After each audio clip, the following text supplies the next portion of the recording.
Good evening. Welcome to the Select Board meeting for February 28th. We'll call to order at 6:31 p.m. This meeting is being recorded and live streamed. I'll give just another minute for our other planning board members to join us, and we'll jump down to discussion regarding town response to COVID-19. So I think update from the Board of Health is they voted to lift the public place mask mandate as of today. So there's been some question if we wanted to take any action with regards to the face covering for town buildings. So the numbers have continued to drop since the initial burst about a month ago, 5 weeks ago. I mean, I'd have no concerns with rescinding that or modifying that and removing the mask mandate.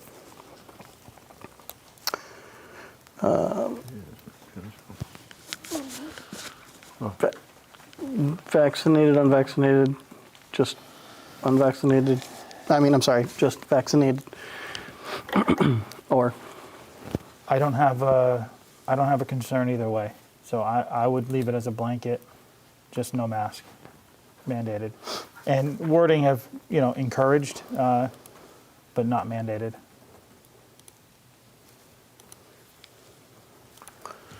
That's my I personal think preference. I would encourage people to continue to wear their mask, but I'm okay with not mandating it. I would encourage everyone to wear it. And to be clear, is that the same, like Jake had just asked for clarification, for both those that are vaccinated or those that are not? Same stance? Because previously there was, the way it was worded. I think it was for vaccinated individuals, right? Face coverings were optional but recommended. Right. And I was saying I'd be fine with, at this point, leaving it a blanket, not mandated for anybody. Vaccinated or unvaccinated? Correct.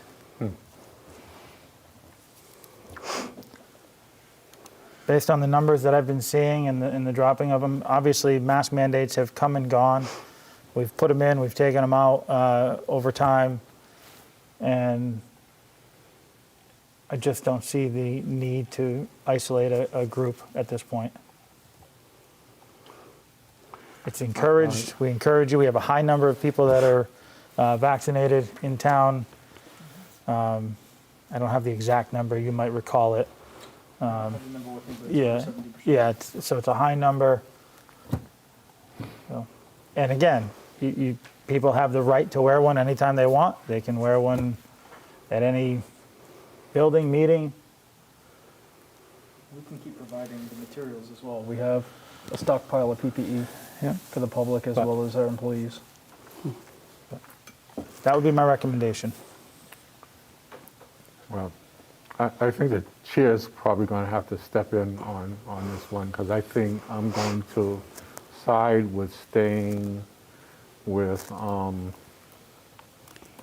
if you are unvaccinated, you're required to wear some type of PE. If you're fully vaccinated, you don't need to wear it. It's an option. It's up to you.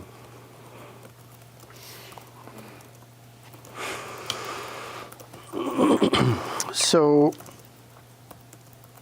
Brian, are you aware of any changes to DPH or CDC since, or from the recommendation that unvax still wear?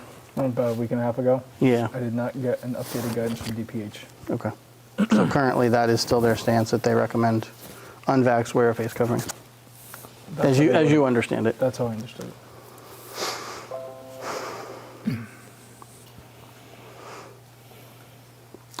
I guess just in general, I agree with following the Board of Health in terms of lifting it for town buildings for vaccinated individuals.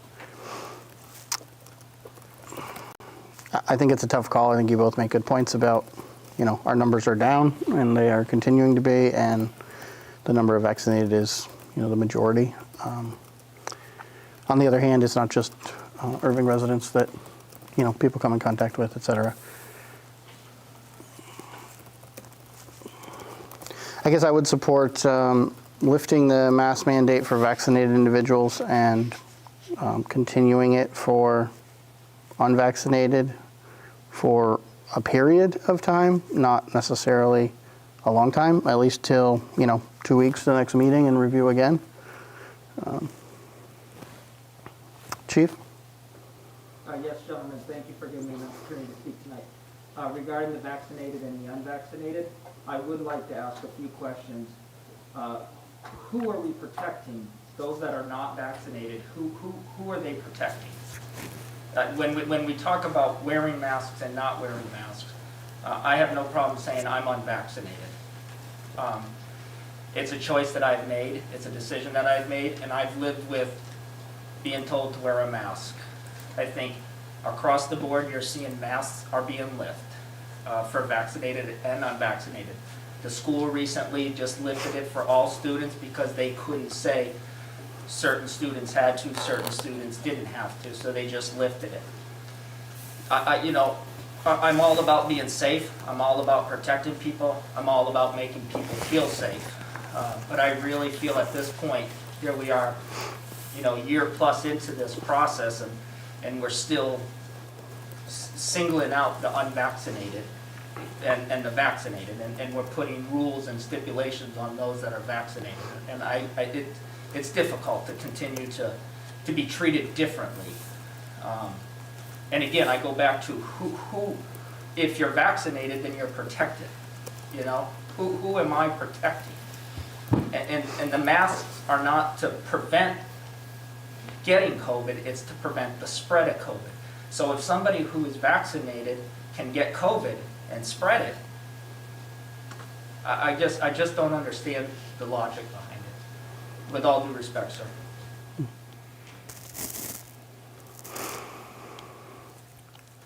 Good questions.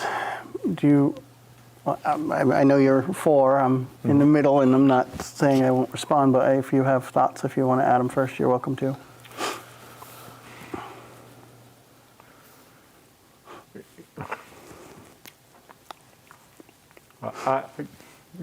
I agree with the chief's statements, but at the same time, I feel like if the majority of people that are, if I read the reports correctly, people that are continuing to catch COVID and get sick and being hospitalized tend to be more of those people are unvaccinated, then I still believe there's a reason.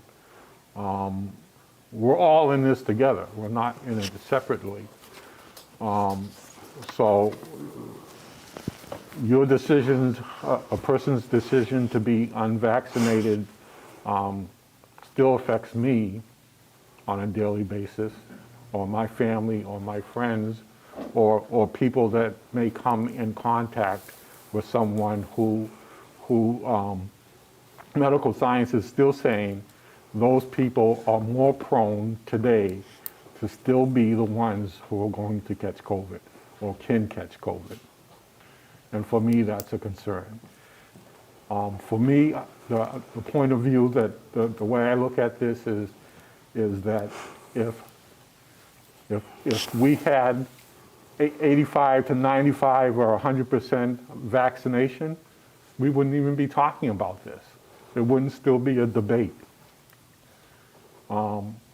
Most of us, 90% of us, would not be catching it, and there would not be any concern for whether you were vaccinated or not. So I think I look at it holistically, that when you choose not to be unvaccinated, when you take that stance, you put us all at risk. You continue to put yourself at risk, and your family and people that you work and live with, and you still subject us who have been vaccinated to possibly catching COVID. I hear you, Bill, and I respect that. And you know, there's no right and wrong to this. It's just, to me, who's going to get it and who's not. And you know, some people can live through it and they're okay, and others won't because of health issues or whatever else might affect them. It's going to hurt them more. I don't want to hurt anybody. And I don't even want to take that chance until we're at a point where either medical science can say, listen, don't worry about it. You're not going to feel well for a few days, but you're not going to die. You're not going to have to be hospitalized for 2 to 3 weeks or 6 months. Your family's going to be okay. You're going to be okay. But you're just going to be uncomfortable for a while. We haven't reached that point at all. It seems like, and it feels like we're getting there, but we're not there yet. And I just don't want to take that risk. And I hear you, sir, and I appreciate that. But again, I go back to vaccinated and non-vaccinated are catching it. Yeah, So yeah. my point is that if somebody who is vaccinated, I don't know how else to say it, if somebody who is vaccinated can pass COVID, why do the unvaccinated have to wear the mask? Because somebody that's vaccinated can still catch COVID and Right. still pass COVID. And if the mask is what prevents the spread of COVID, I can't wrap my head around that. And I hear all that you're saying, and we have to disagree to agree on some of it, but that's my only question and comment would be for the chair, is that I just can't wrap my head around understanding unvaccinated people have to keep wearing their masks because they can catch COVID and pass COVID. And I know people that have been hospitalized that have the vaccination, you know, and I like to think that I'm a healthy person. I think in the past two years, I've used 3 hours of sick time, and that was to go to a dentist appointment. I mean, yeah, I don't know.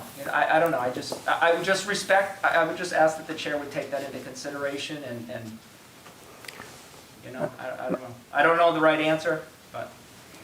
I appreciate and respect your opinion, Chief, and I started this topic. I didn't know how quick it'd be, and the planning board does have business that we're scheduled, so I'll come back to it. I'm not going to forego it. I'll just say before, you know, we will come back to it later tonight.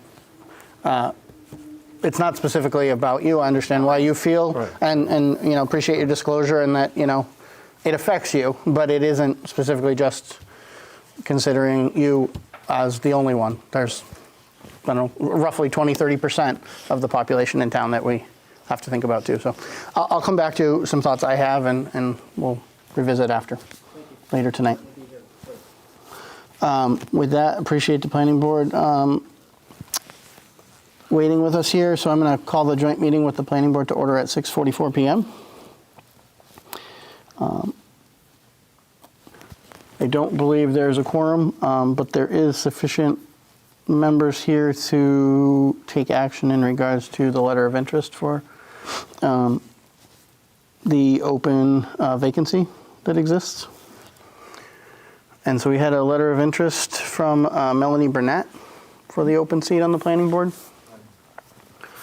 I believe the planning board reviewed that letter and, We recommend okay. that we take her to the planning board. I guess it's only a couple till May though, right? Is that right? Would be To the end of the term at the election. June 3rd. June 30th, yeah. The Yeah, it'd election be will be in June May, 30. but the term runs until June 30th. Right. And I'm not sure timing, she, if appointed, would be on the ballot. She would I have believe, to, if until she what, have- middle of the month? Opportunity, we'd still have to Opportunity, she has to sign it, yeah, and everything, but we could get her on the ballot if she does sign soon enough, assuming she's, Yeah, I think appointed that's and open sworn until in. what, March 15th, I think, is the deadline? Something like Somewhere that. around there. Middle of March, usually, yeah. okay. Any concerns or questions from the board? No, I served with I have Melanie no- for those 7 years on the committee. I think Okay. she's great. Anyone would like to Do make a well in the motion? position. I was just looking for the letter. It's down in the packet a little further. Yeah. It's on the other side of the IP mill. or- Yeah. I'll make a motion that we appoint Melanie Burnett to the planning board Through, through June 30th, 2022. is there a second? I'll second. All those in favor? All right. Okay. Welcome That aboard. passes unanimously, so we'll let her know, and then she can get sworn in, and hopefully she can make arrangements with the town clerk to get on the ballot. Otherwise, it would be a write-in if it's not before that Right. timing. Right. The other two items that we had tonight for the planning board, one was discussion around the zoning amendments for use that we've been discussing back and forth for quite a little while now with the planning board. And at the last meeting, I mentioned that the planning board had come back and recommended some additional edits around the zones for special permit for multi-unit development following our original request. So for the board, the recommendation was to add the French King Commercial District by special permit for the multi-unit, in addition to what we had requested. I'm just looking for that. You had Central Village. Yeah, I was gonna Yeah, say, we in had, addition to, Residential, but we left out the French King, which is kind of like commercial, Central Village. yep.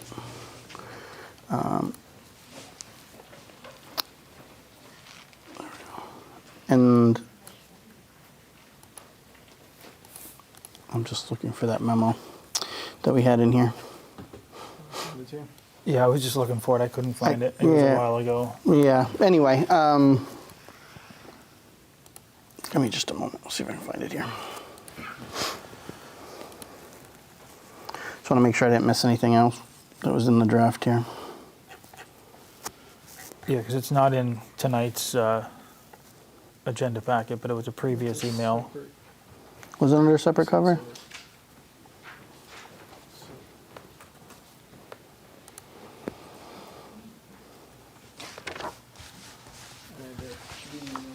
Okay, so just to reiterate, so the memo that we're talking about approving tonight, which is just arrived, is to rescind our prior request for zoning change and instead submit the changes from our last memo and discussion with what the planning board recommended. So it would be single-family dwelling to single-unit dwelling, two-family dwelling to two-unit dwelling, multifamily to multi-unit. And additionally, it would be amending the definition of multi-unit dwelling. I'm sorry, multifamily dwelling, which would be then unit, from dwelling containing 3 but not more than 4. Changing that to a dwelling containing 3 or more, and then separated by vertical walls or horizontal floors, units. And I'm just paraphrasing the memo. And then amending the use table to allow multi-unit development by special permit in Village Residential and French King districts, in addition to the currently allowed Central Village. And then to allow 2-unit dwelling by right in Central Village and Village Residential, in addition to the current French King and Rural Residential. So those are the basically the summarized and the change to the use table that reflects those verbalized changes. So that is the memo that we were proposing to send to the planning board and request that they hold a new public hearing in regards to these amended changes. If you are all satisfied with that, based on our discussions? Yeah. Yes. Yes, okay. So we'll send that memo over, and I think you had, I believe the planning board had tentatively discussed holding the hearing in the next month. Try to have it at our next meeting if there's time to get it done. Excellent. And then I think the third item was the project around general code. And there's a lot. the review that the planning board has done with recommended changes to the bylaws in preparation for changing over to that standardized code. What we did was if there are a bunch bunch of options. You can take the change they want you to do, or you can not do anything, or you can defer it. And we deferred a lot of them because we didn't want to go in and rewrite we didn't have time, Frank, to rewrite it, so we're going to leave it the way it is until next year, probably, when they get a chance to look at that section. So we just changed the headers, basically, on a lot of sections. Yeah. Just so they can search it, easier. It looked like a lot of typographical, minor language change, Yeah, that's what I heading was gonna- change, I was just nothing, gonna say, nothing too material in what you're recommending to put forward at Well, this point. Yeah, purposely didn't make a lot of the tough, Donna did give us some recommendations. We took her recommendations on a few of them, but Was there anything in there that caused any question or concern for the select board? the consultant thing was the one we changed up front. You might want to read through that and make sure you're all right with it. I was a little confused about at the end of some of the statements that it talked about codification. Exactly what are we referring to? Are we referring to that there will be some changes as far as codification, so we're waiting on that to happen in order to make the decision? Is that correct? Okay. So in terms of the project, there's a holistic review that's been done of the entire bylaw set, including the zoning bylaw. We called this section out separately because the planning board has to conduct a public hearing on that process. Right. The options are to take the feedback that General Code is recommending. They may have given you one or two options to consider for revisions, or to defer until after the code is set. So in some cases, as Mike was explaining, the decision has been to defer, so no change at this time. But the chapters and the sections that are presented would, in and of itself, be a change that the voters would have to approve. To give it chapters and sections, that's the organization piece. And then the housekeeping items. Some of those were easy to say, yes, make this recommended change, but that still needs to go to a public hearing. Okay.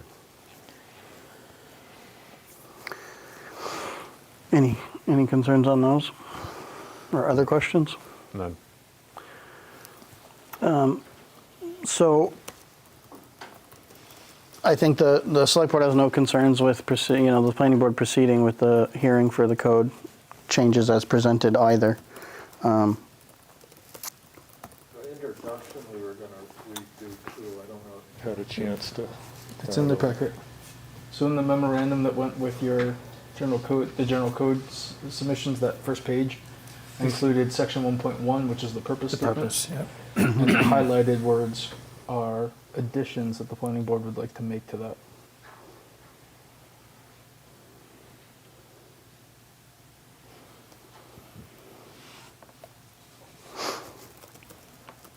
Any concerns with those proposed edits in 1.1 purpose?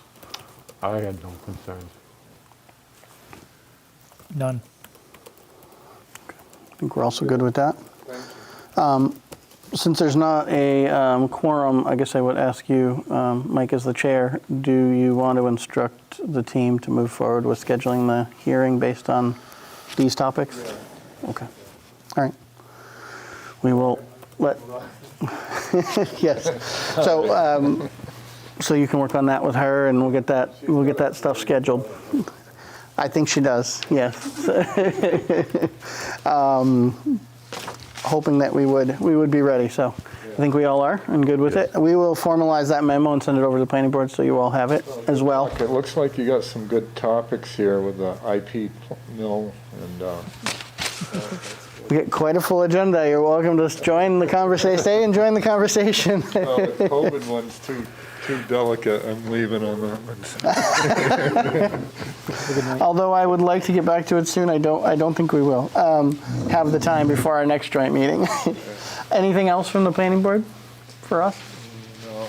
Oh, well, there is a consultant we're trying to get to help us go through, and so hopefully that we're going to meet with him this next meeting if any of you want to join And meet, just, it's still on GoToWebinar, I think, so. If anybody, it will be March, what, 17th, St. Patrick's Day? Yep, yep. So everyone can remember that. All right, have a good. All right, thank you. I'll make a motion to adjourn the joint meeting with the planning board. Second. All those in favor? Aye. Thank you.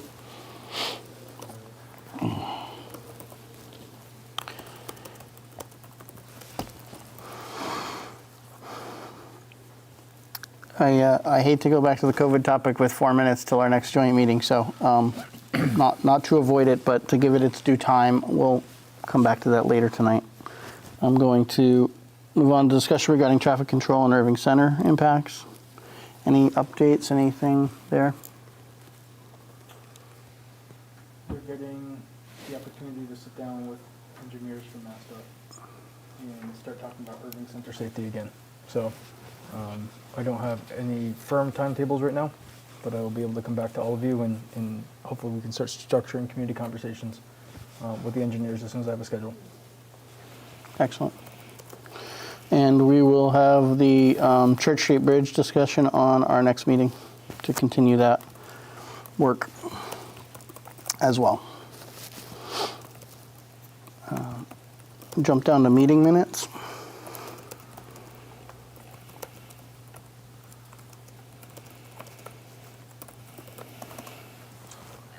I sent over September 13th. Did everyone get a chance to review September 13th? Give me 1 second. Pretty sure. Yes. Any amendments or motion? I make a motion to accept the meeting minutes of September 13th, 2021 as written. Second. All those in favor? Aye.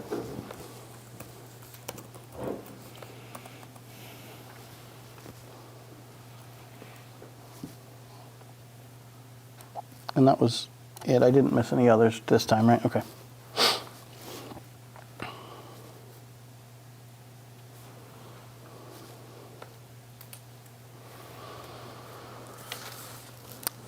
We received 2 proposals for the former graded school, which were distributed to the board just the other day. There's a lot in there to review, so I need some more time, but I just wanted to acknowledge that we have them. We're beginning that process, and we'll talk more in depth about it at the next meeting about the proposals. But is there any questions from what you have so far that Brian can answer, or we can get? I have no questions.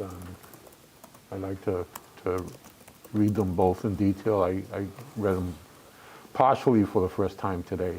Yeah. Yeah, Same. yeah, same. I hadn't have the opportunity yet, so I want to give them some time, and then we'll have a more thorough discussion regarding those proposals and any questions on how they seem to us versus our rubric. Excellent.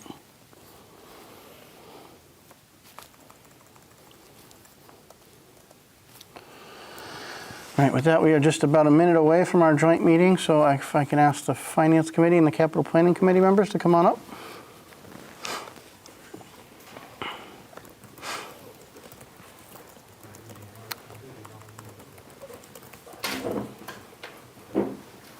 Good evening. Good evening, welcome. Evening. You're welcome to flip your name cards back up. We just had a few other members here tonight, so I wanted to leave them down until we had the right faces behind the names. It is 7 p.m., so I will call the joint meeting with the Finance Committee and the Capital Planning Committee to order.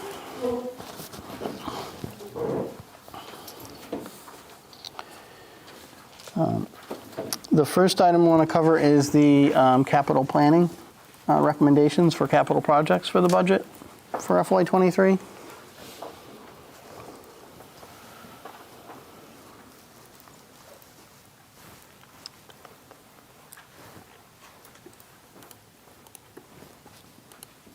In your packet, there should have been a summary chart and then definitions or descriptions of each of the projects that capital is recommending.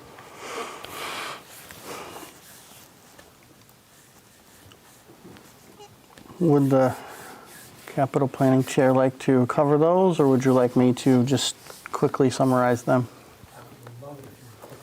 You do such a good job of it.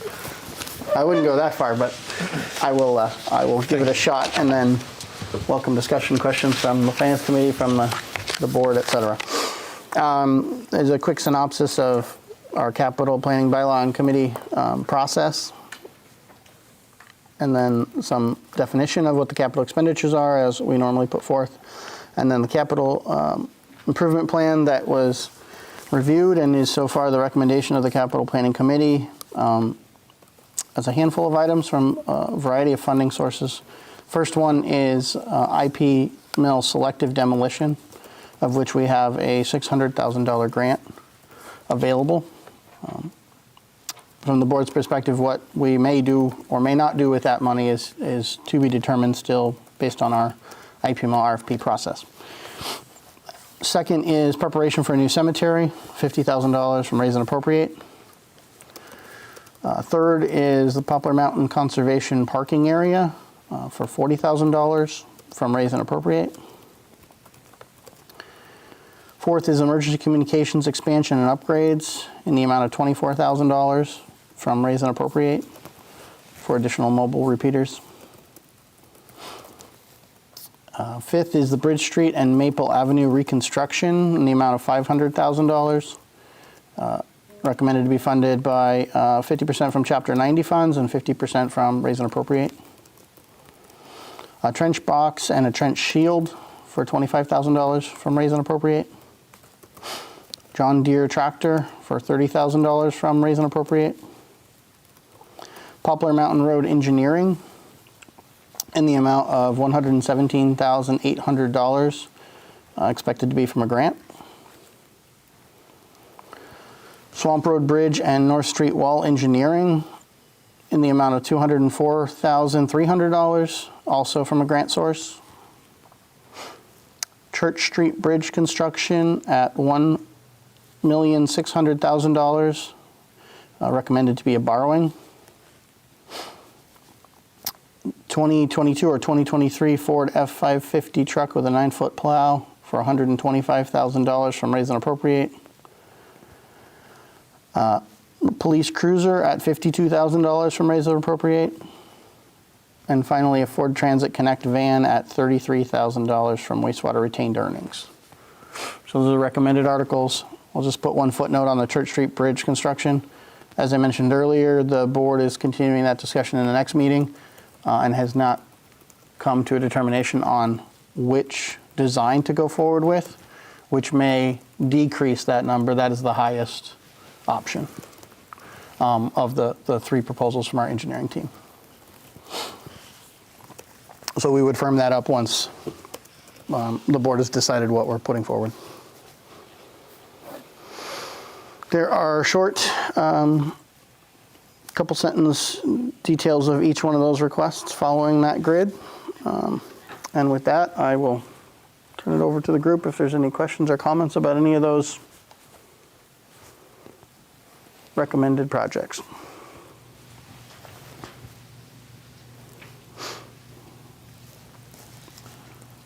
I don't see Mr. McCrory here. I was going to ask about the dump truck, which one that was replacing. Do you recall, capital? You put that in. Let's see. It will be replacing the 2013 F-550.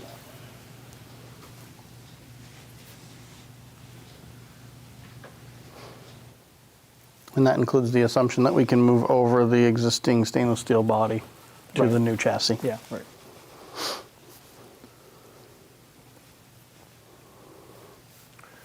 I have a question on the Bridge Street and Maple Ave reconstruction to the wall. We haven't put out an RFP for that yet, have we? No, this would be the funds to do the engineering Okay. and preliminary design and get to the point to be ready to to put it out for bid and fund and, well, I guess I shouldn't say that, I said that wrong. This would assume to incorporate both, the work to design and engineer it, and then also to put it out and do the work. If I recall correctly, is that what you recall? Okay. Actually, Brian, on the chart, can you just add the word engineering to the end of that? I think we've looked at it all so many times, we know what it is, but when we put it out there, it is a little unclear. It is both, right? Though it's engineering and, I believe that was expected to cover the whole thing. Is that? You're talking about the Swampwood Bridge in North Street? No, Bridge Street and. Bridge Street and Maple Ave reconstruction, yes. that's the we whole just add thing, the word right? Engineering, so it's all. Yes. Yep. So the 500,000 is for engineering for those projects, not, And And construction. construction, that's the complete estimated okay. cost. That's hopefully start to finish. do we know that's what it's gonna cost? It was an estimate that the highway department received about a year ago. So we have not taken it further for engineering to get a more true cost, and obviously the bidding environment has had some dramatic shifts in the last year or so. So it's hard to give a firm number at this moment, but that's the best working number that we have at this time. Okay. I got a question about the repeaters, now that Chief's here. Mm-hmm. How many repeaters do you have now? You got two? Currently, we have one on order, I don't know if that's come in yet, but, so technically, we have two. Currently, we have one of the two installed in the vehicle. And the question is, for one more or two more?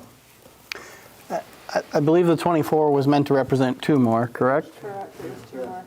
So you would have 4 out of the 5 vehicles. Correct. Is 24 the right number? I guess I will ask that. I heard some numbers back and forth between whether it was 24 or maybe 28 or 29. For the repeater package, Yeah. so Chief Wonka sent me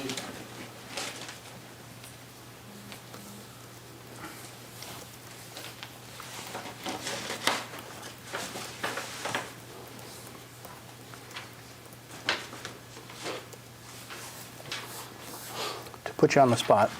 right from Motorola was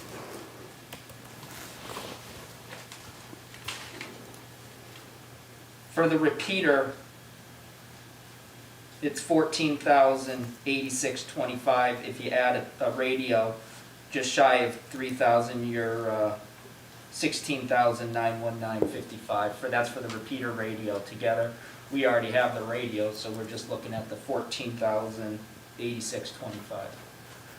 That was from Motorola that Chief Wonka had sent me last week. Does that include an installation?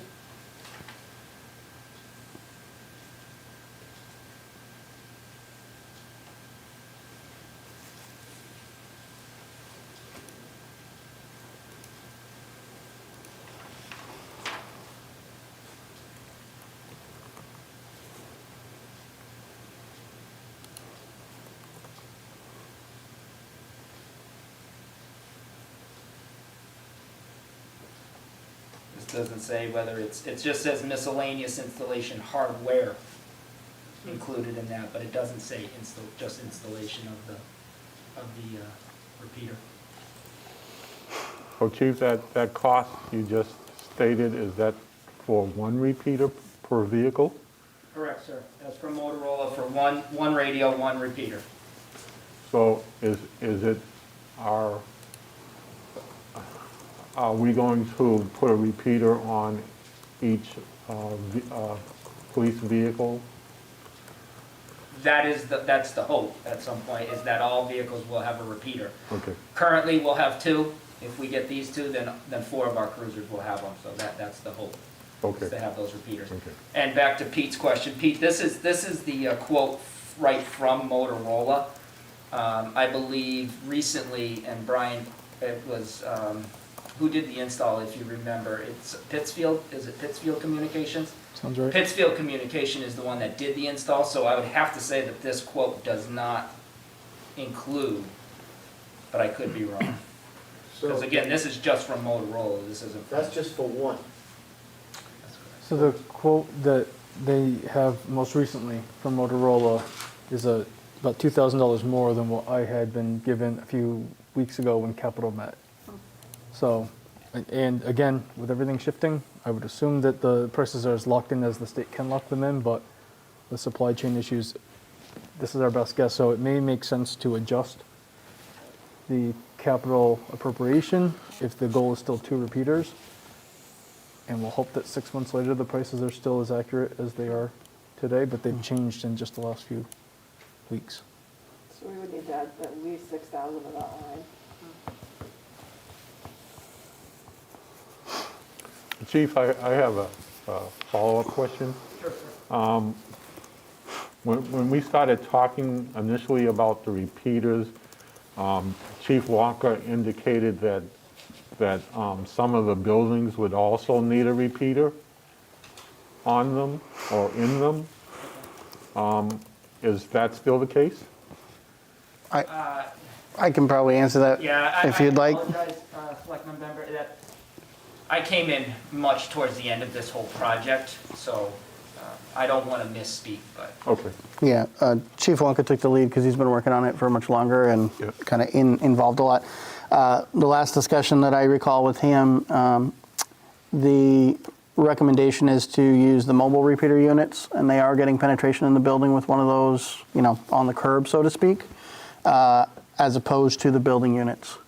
The building units, and Brian can correct me if I'm missing something here, we've done, I think, one with the library build, and it's been troublesome, I believe, functional-wise, but it also has an annual recurring cost to it, which a repeater that's installed, yes, it's an upfront cost, but for as long as it's running and operating, it just works.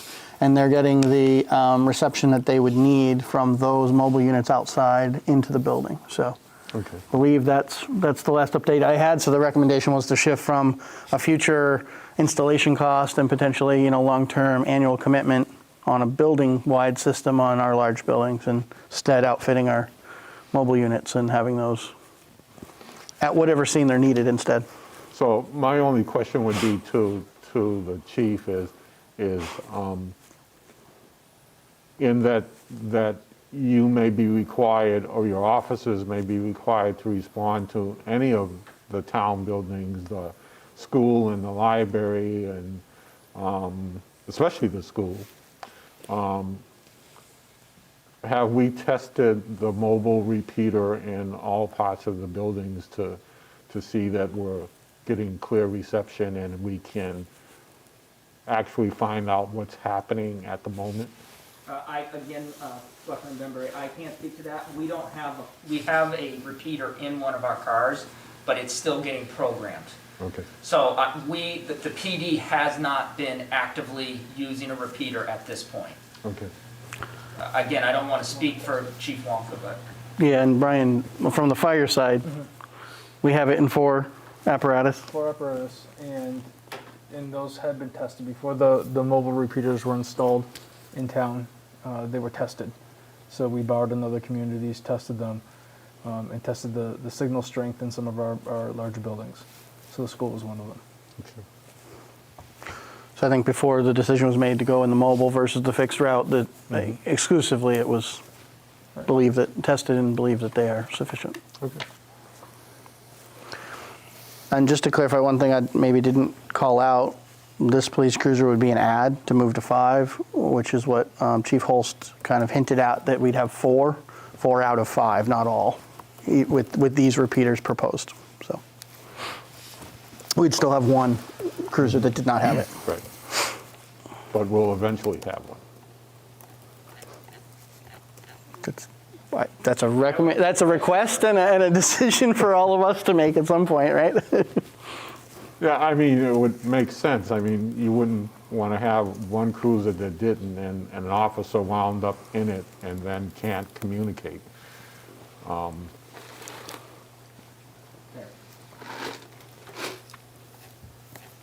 I mean, I don't disagree. I was going to say, I would look at the package. If we're looking at, replacing a cruiser on a, every other year, every third year, whatever our rotation is that we end up liking, Just like we immediately put lights and, decals, the repeater and the radio is part of the package.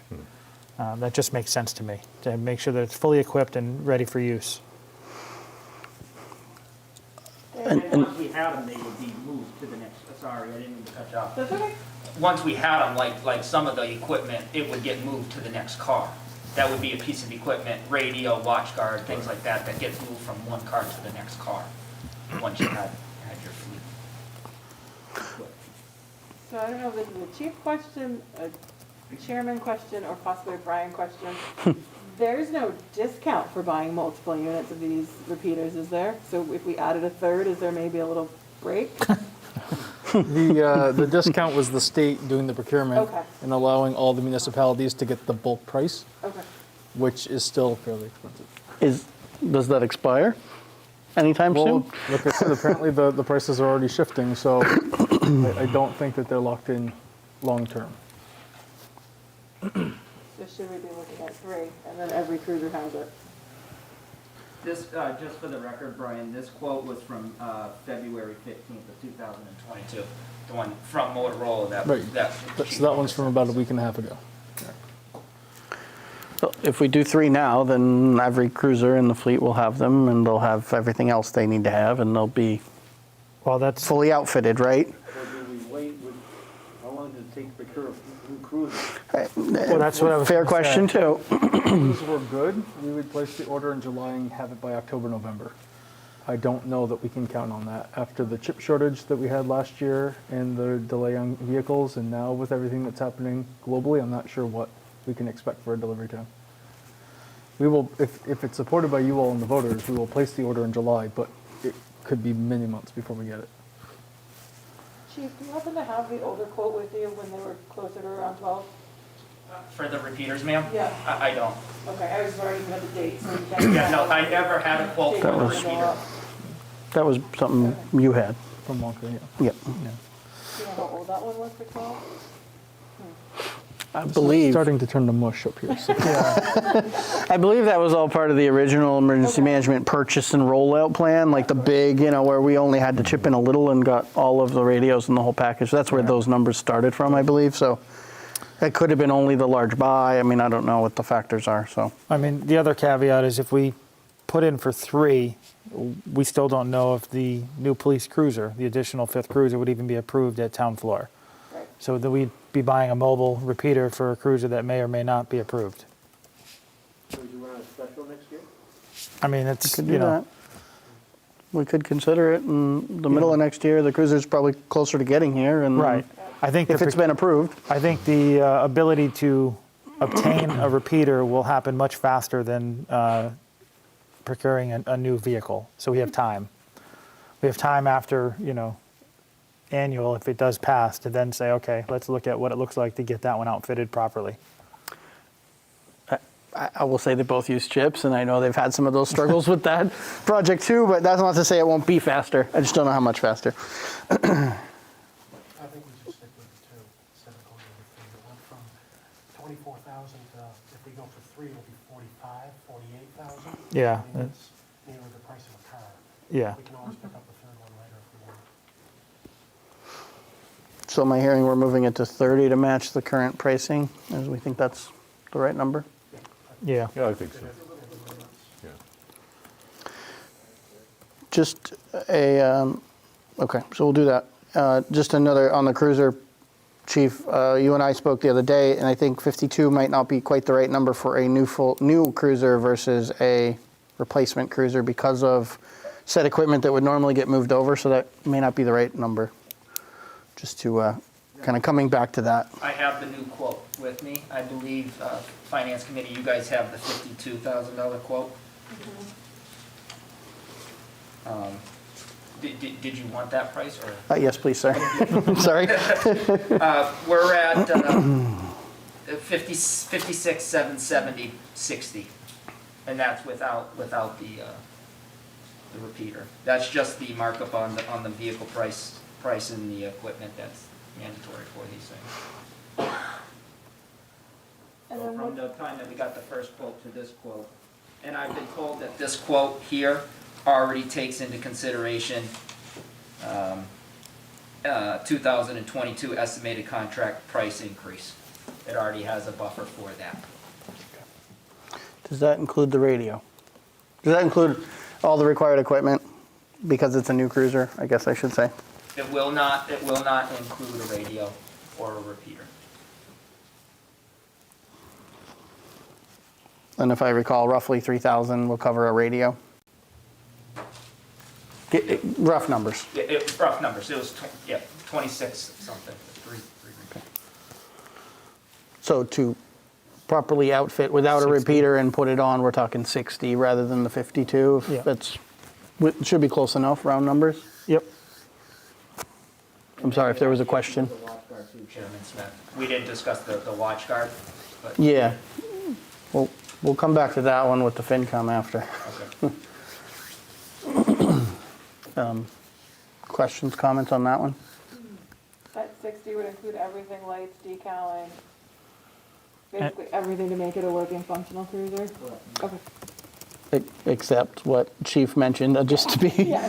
clear, it does not include the, I have a solution. right, it doesn't include the cameras, the WatchGuard camera system. Because capital, you'll remember we talked about moving that to a lease as opposed to a buy, which Yeah. the board and the FinCom haven't reviewed yet. If we implemented that in FY23, we could include the fifth cruiser in that package and get it done through that lease instead of a buy. If we don't, Chief has some recommendations. If we wait a year on the leasing to avoid having to buy a radio that would be obsolete in 1 year. Watch guard. I'm sorry, thank you.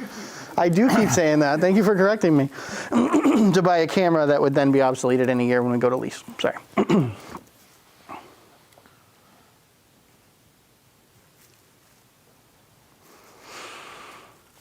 So updated number 60. Is everybody okay with that? I'm okay with that. Yep. Okay. I don't know of any other number adjustments at this point on the capital list, other than the Church Street Bridge may go down as we finalize that in future meetings. But any other questions, comments, concerns about the recommendations overall?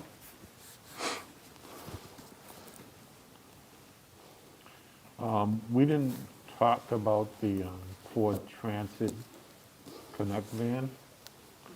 I do have some concerns, but it's not particularly with the van itself or the cost of the van, which is what, 33,000. My concern would be with and we haven't talked about Montague's transfer of their fee for services to Erving. So I'd like to talk about that in conjunction with the van or any of the items on the capital planning list. Okay. We have Mr. Sanders and company here tonight to discuss those topics here shortly, so we'll come back to that then. Any other questions, comments, concerns? No. Obviously, I think we all need to still look at, or the Finance Committee and the board still needs to look at the overall roll-up with operating expenses and funding sources and all of that, and make sure we're still balanced, but in general, are we comfortable with it? With capital, yeah. With Yes. capital, I'm sorry. Yes. Yes. Yeah. Operating, we haven't even Operating, we begun. got some work to do, yeah, I'm not operating, just with this capital recommendation as amended tonight. Yeah, so in total, it's an additional 14,000.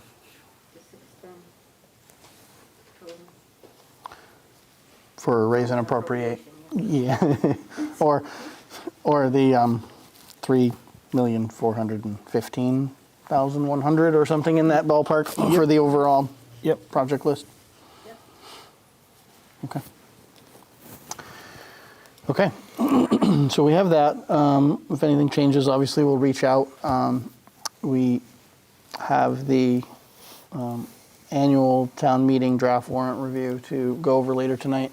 We'll come back to that.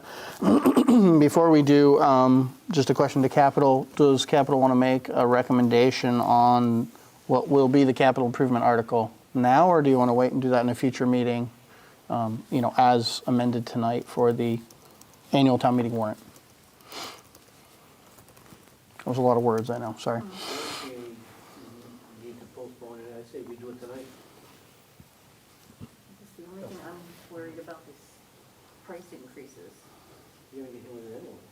True. I think it's a great question. Inflation is unfortunately hitting everywhere.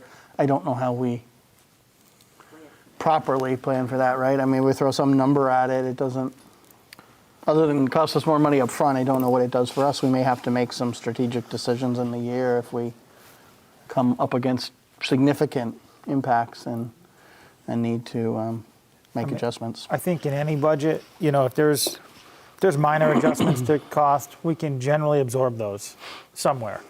A couple $1,000s on one item, we can generally find that within our full budget. I mean, if it was something that went from 3.4 million in capital to 4.2, now that's a different ballgame. But if you're talking about a $3,000, $5,000, $7,000 difference out of a $3.4 million request, I think we can find $3,000, $7,000 somewhere to offset that. So I wouldn't be too concerned with a minor shift in cost.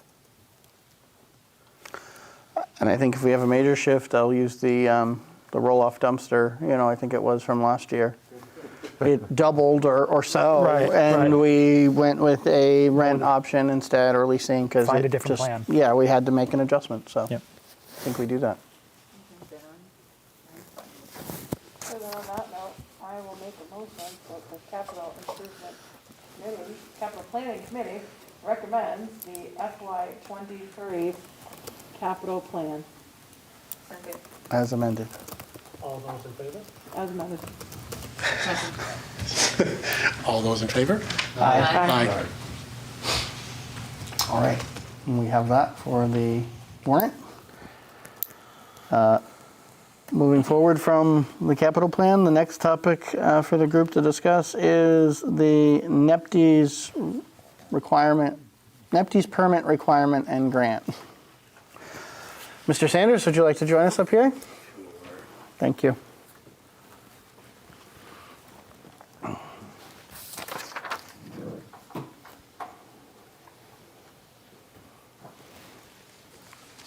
have been listed in your packets as the AMP grant. The AMP. AMP grant.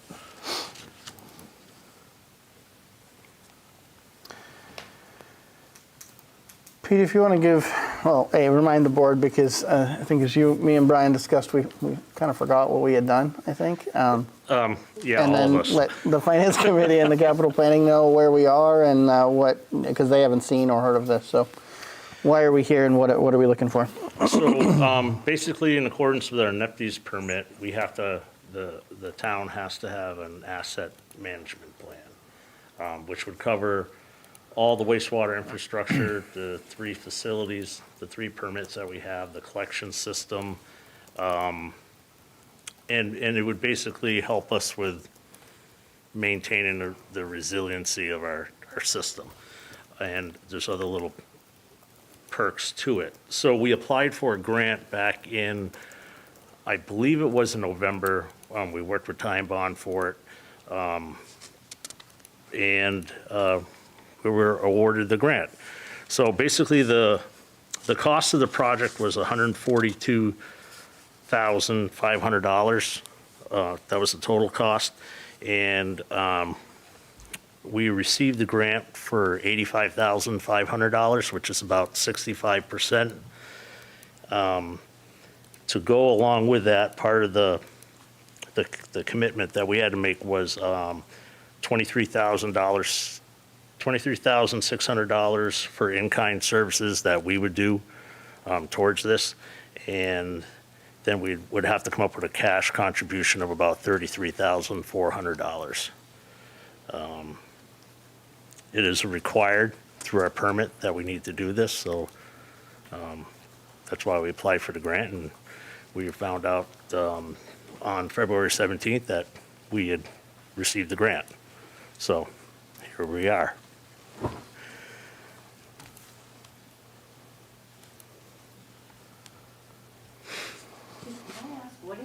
asset management plan? I mean, in terms of wastewater?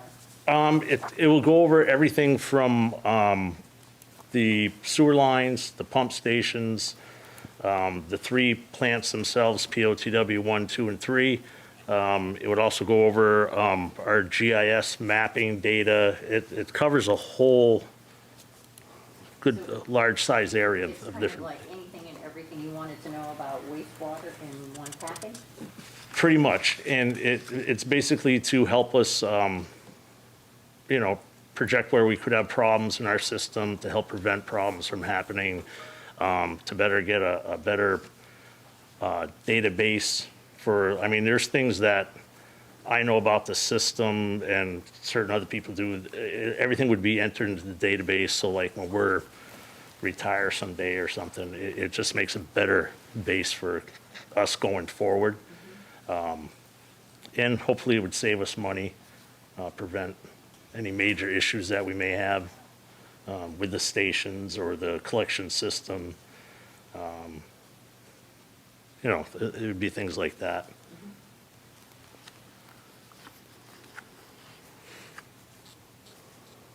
Do you know if it's an on-premises database or it's in the cloud, or? I would imagine with today's, the way we do things, I'm pretty sure it'd be in the cloud. We could get it cloud-based. That was one of the things that I had mentioned with Ty and Bond, so I'm pretty sure that would be cloud-based.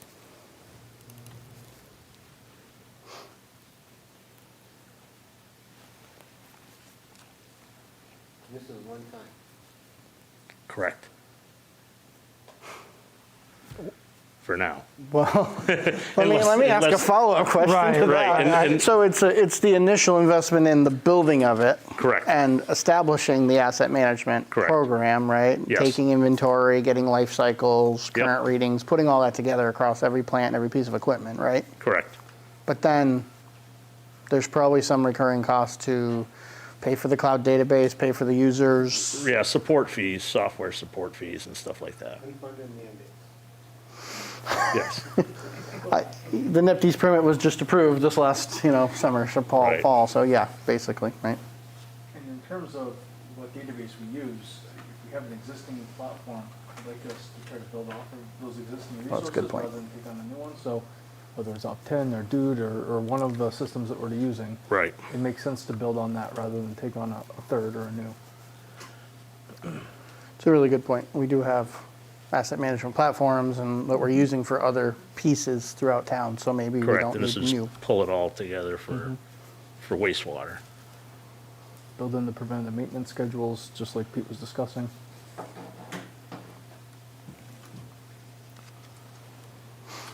And this covers all the plants, all the equipment, all 3 plants, everything, right? All 3 plants, all 3 permits.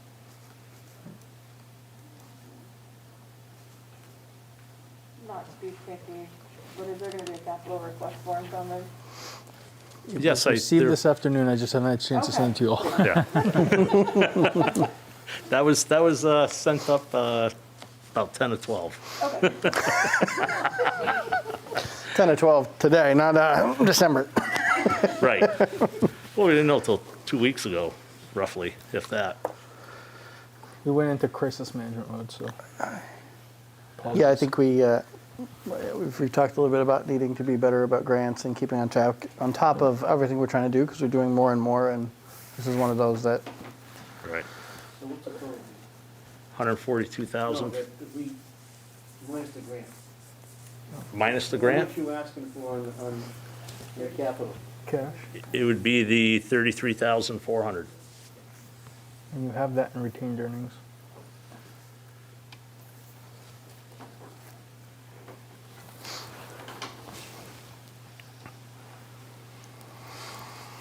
So can I please ask if I get this right? We've got something that we're required to do. Correct. So we have to do it. Yep. And the full cost is 142,500 or so. Yes, sir. And we have found a way to get that down to 33,000 in cash from taxpayers. Correct. Good job. Working on it.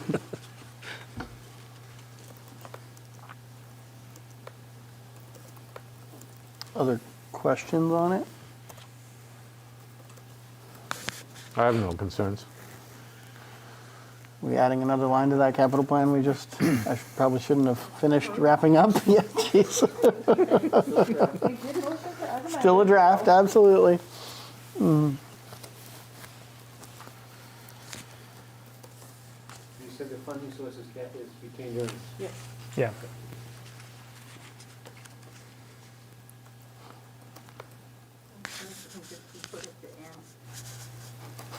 The W, it's nice, it can just be added at the end, you know. Alphabetically, it just fits nicely. I'm always at the end. Oh, jeez. That sounds like a wastewater joke I won't engage in. Okay, so we're gonna add that to the list. Mostly grant funded, some in-kind service time from the staff, and then 33.4 out of retained earnings. I'm sorry. Yep. Okay, you got that edit. Get that one. Then the next one for you, Pete, is discussion of the calendar 2021 Montague Sewer overage and I&I, inflow and intake. And we have Chelsea Chelsea Little? Little here from Montague. Welcome. We can pull up a second chair or.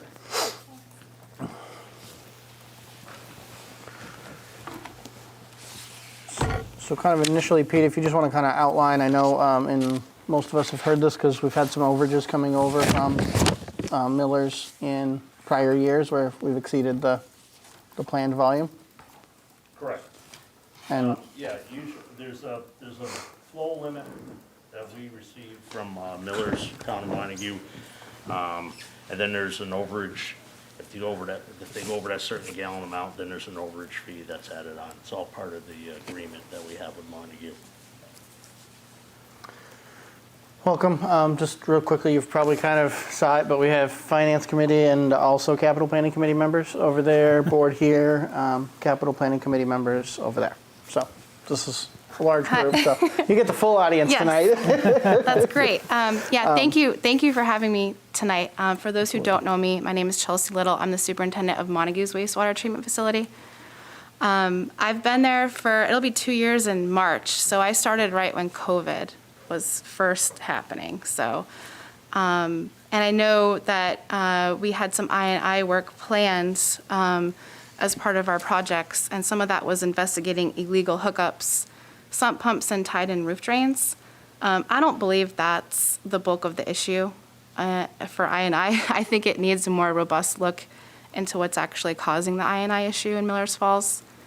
So the same asset management grant that Pete applied to with Tie and Bond, we also applied to with our engineering firm, and we also received the grant. So I actually figured it would be best to kill two birds with one stone. So we have like two major systems. So we have our main system that our facility treats, and then we have Millers Falls. And in the back of my head, I was thinking this is a great opportunity to do that more robust look into what's causing I&I issues. So we applied for the grant and we received it as well, which is great. We have a $50,000 match, and I'm looking at using, instead of paying the overage fee that we pay Millers for all of the I&I that's been coming through, I'd like to actually use that funds to help prevent and stop the problem. So unfortunately, I'm on an enterprise fund system, so it's very tough for me to try to find extra funding. Even $50,000 is very difficult. It all impacts my sewer users. So that's why I'm hoping that that we could get this work done, and the work starts in April. So that's a lot of flow monitoring, night flow isolation, manhole inspections, smoke testing, and then some CCTV work. So it's going to be, I think it's really going to be a good plan so we can look at what's going on in Millers Falls, what's going on in our Turner's Falls system, and then, we can plan, with that information, we can better plan on projects that can help reduce the I&I. And just to go back to the numbers for, I believe if I'm reading this right, Pete, for FY '22, we exceeded, or the Miller's flow, the Montague flow exceeded the allowed amount by about 2.9 million gallons, which was approximately. Yes. And so based on the agreement and the rate charge, which is using the GIL, the Montague's rate to GIL, that works out to about $41,207. And 39 cents would be the excess charges that we're discussing, or that Chelsea's asking if we would be willing to Anything over 33 million? forego to help Montague fund their match for their grant to do this work. Is that right? Yeah, Am I reading that think the wrong? numbers are off a little bit. Okay. Yeah, so clarification on the numbers. Sure. We had, so for Montague's gallons, for the total year was 36,121,824. Correct. So anything over 33 million is billed, so that would be 3,121,824 gallons, which came out to $43,892.85. Well, thank you for that extra money. I think our math was off a little. We had the 36,121, but I didn't have the 33 cap. So I think the 29 No, was they just had a it down as mistake. 33,191 As as the cap. Oh, Anything right, above correct. 33,191. Yeah. So I don't know where the 191 came in. 191 comes from. It's just a typo or something. Okay. No, I'm not sure. In the Well, we agreement- can clarify that. Right. I mean, for this discussion, Right. I mean, it's a couple $1,000 difference, It's but in generally it's principle. 40,000-ish dollars of money we're talking about here.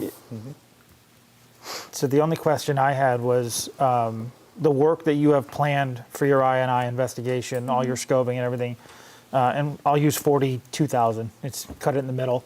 Would the 92 with your 50 grant and the 42, would that cover the work that you need done? And the reason I ask is, if we're not asking, if we're gifting that back to Montague and saying don't pay it, I want to make sure that the work is going to be able to be completed, and so that we can at least address the issue, and it's not just a 25% completion or Right, yeah, so the complete scope of work for Miller's Falls is $75,000. The grant is only for $150,000, and then we have $100,000, so 50 of it is in-kind services, and 50 of it is cash Okay. that you have to supply. And you have to have funding for the grant before you can even start it. So you have to fund the entire project, not minus Okay. how much you get from the grant. So like we have to have it up front. And like I said, being in the enterprise fund, right now I have a line item in my budget where I plan for an overage charge. So it's not a surprise in my budget, because $50,000 is a lot to take out of other things in operation-wise. So that gives me the safety and the room to have that amount that we can use towards this grant and to start work in April. Because it's really important that we do the work when the water tables are high. So we get a really good, accurate reading of what's going on in the system. Am I understanding that this will allow you to determine where the I&I is coming from, but it is not inclusive of fixing everything? Correct, yes. Okay. It's investigation and planning. Yeah, but we don't know what's going on. We have no idea right now. Okay. So I think that's going to be huge to be able to find out, where is this coming from? It's a lot of extra water. As a follow-up for Pete, perhaps, I don't understand the whole thing, so I'm coming from playing with half a deck here. But if we've got 40, how many extra gallons coming through, the overage amount, what does it cost us to treat that and deal with it? It does cost us extra for, to treat the process. The River Station pump station does run a little bit more, but every year that goes up by, do you remember what it was, Brian, in the agreement for River Street? What we figured, it also correlates to the, Talking about the agreement? yeah. I don't know if that's exactly what Dan's asking. You're talking about, we have an established agreement since 2014 Right. with Montague. It set a rate and a formula for how many gallons were allowed to be conveyed. And if it goes above, that's the formula that everybody's talking about. That has a 2.5% escalator on that agreed fee every year. So that's part of that backup documentation the FinCom and the Select Board looks at when we're Right. setting the the budget and the bill to Montague. But I think Dan's question is more about the per gallon cost of treatment. And I don't know that we have that number ready today. We don't have that number, no. That's not an easy number to figure out, but it's clean water, and you don't want to treat clean Right. water. Yeah. I understand you don't want to, but if you have to, if it comes in, you got a cost to it. Right. I mean, I guess I'm drifting towards, I like to be good neighbors, you know, we don't want to have any adversarial relationships, but on the other hand, every town has I&I issues. And they pay for them. And I'm not sure why we would take our money to pay for Montague's issue, but just to get it out on the table, for me anyways. But it's a question, and it doesn't deserve, don't need an immediate answer, it just comes to mind.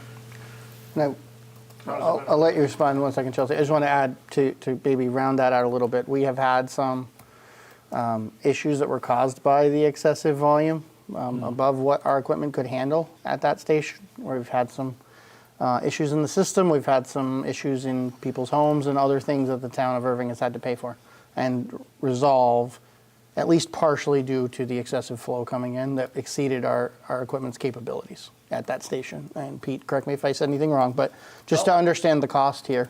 And the other piece, which predates you, Chelsea, is obviously this is not the first year this has happened, and we have gifted, forgave, whatever the words we want to use, overage costs in the past for work to be done. And I will say, not to be critical, but just I don't think we've seen a change in what we're receiving for that. Yeah, that was one of the things I was. that prior- It predates your arrival in Montague, Yeah. but there was I want to say it was a substantial amount of money that was given back, and it was for the. And that's why I ask about completing the work, because the last time we forgave the debt, it was in order to do the exact work that you're asking to do now. And from what you had stated, it sounded like they did a lot of investigating of external forces rather than damage to the actual infrastructure. Like you said, improper drains, improper hookups, no backflow preventers. While that's all well and good, we forgave a substantial amount due, thinking that we were going to get the engineering work done to look at what is actually causing the I&I. So to have the town come back a couple of years later, like I said, this was prior to you, so you didn't have any control over what was done.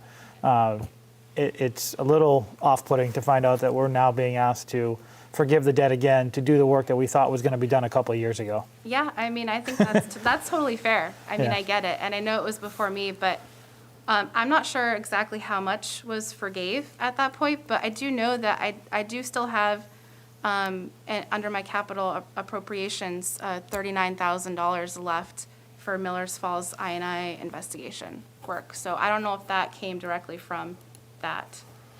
But we do plan on using that as, first of all, as contingency for part of this project to make sure that we're getting the work done.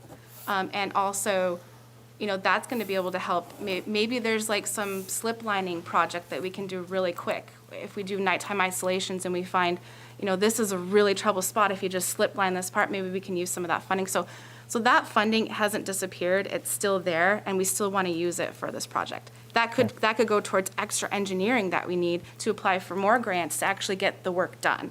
So that's how I'm planning it. I don't know exactly how much was given at first, but I do know that we have $39,000 available in there that I want to continue working on the I&I issues with. And just so you're aware, it's come to the table because part of this grant is for an administrative order that we received by EPA to do our collection system. And so that's mostly our Turner's Falls area because we have CSOs, so combined sewer overflows. So that is extremely important. We're required to do it. We have to do that piece. And when I was asked, well, how about we reduce the scope and cut out Miller's Falls investigation, I said, no, we need to keep that on and we need to keep moving with that and address the problems that they're having there. So I plan on being around for a while, and I plan on following through with this commitment, and I really want the two towns to work together, and I really want to build that rapport, because I'm a wastewater operator too. I know how devastating it is to have I&I issues, that Pete's experiencing at his plant. It's really hard. Biological process is very tricky to deal with every day, especially when you're getting those hydraulic flows that come in. So I'm all for continuing with this project and getting the work done. Just for perspective, I believe it was FY 2019 was the one you're referring to, and the numbers before we decided to take any different action was just north of $107,000 of overflow that year. It was close to 41.5 million gallons versus the 33. So more than double what it was this last year. Yeah, and I know we did And I don't some- recall, just, excuse me, I don't recall if we actually forewent the entire amount or not. It was more than half, I believe, though. At least 50%. At least, The yeah. requirement was that Montague appropriate the balance into a special article specifically to address Miller's Falls I&I, which is likely that balance you're talking That balance of Okay, 39. yeah. So it was at least north of 50. I don't know how far to the 107 we went, but that's background. Sorry. Go ahead, Chelsea. No, that's fine. If it was 100, I know that there was slip lining done before I came on, so I don't know if maybe part of that cost went towards that. Can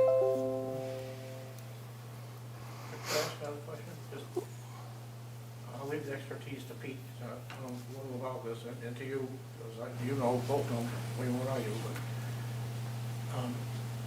there's not an option to just turn off the valve and the water doesn't come through, there's no other place for it to go. It has to go to our treatment plant, so that option's off the table.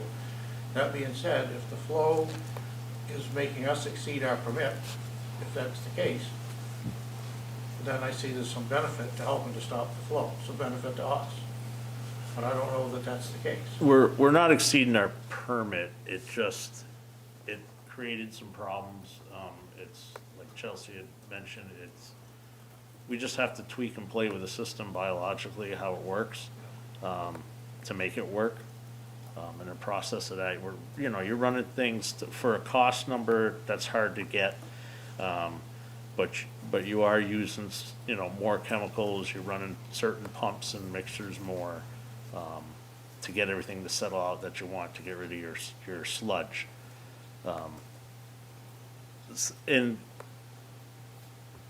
In the long run, yeah, if the I&I could be fixed, it would definitely make things less apt to have problems later on.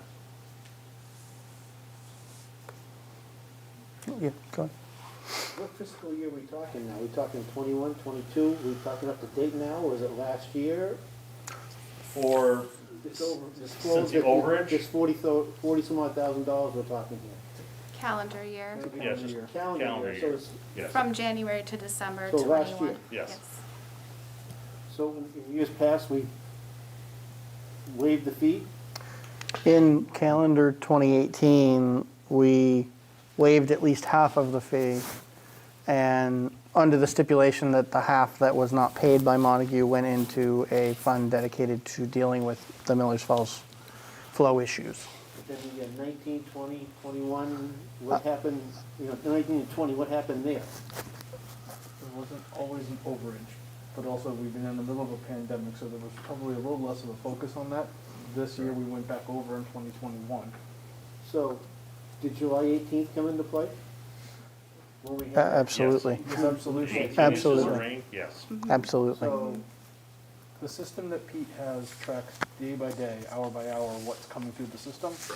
And it can see the Right. spike in Yeah. the flow, and there's correlation with rain events. Right, so July, there was, 5 million, we were 5 million gallons from Montague. there's. And normally we have around 2 million gallons. Correct. So that was what happened in July. And I just want to say, and correct me if I'm wrong, but the measuring equipment has been at its limits, its mechanical limits of reading before because of the flow, right? Where Yeah. we actually are getting more than we can count. Yeah, so we've actually pegged, the flow would come in so high with the rainfall events that our scale would just top right out. It'd flatline. It'd hit the roof and stay there So until the rain succeeded down, and then the flow would go down.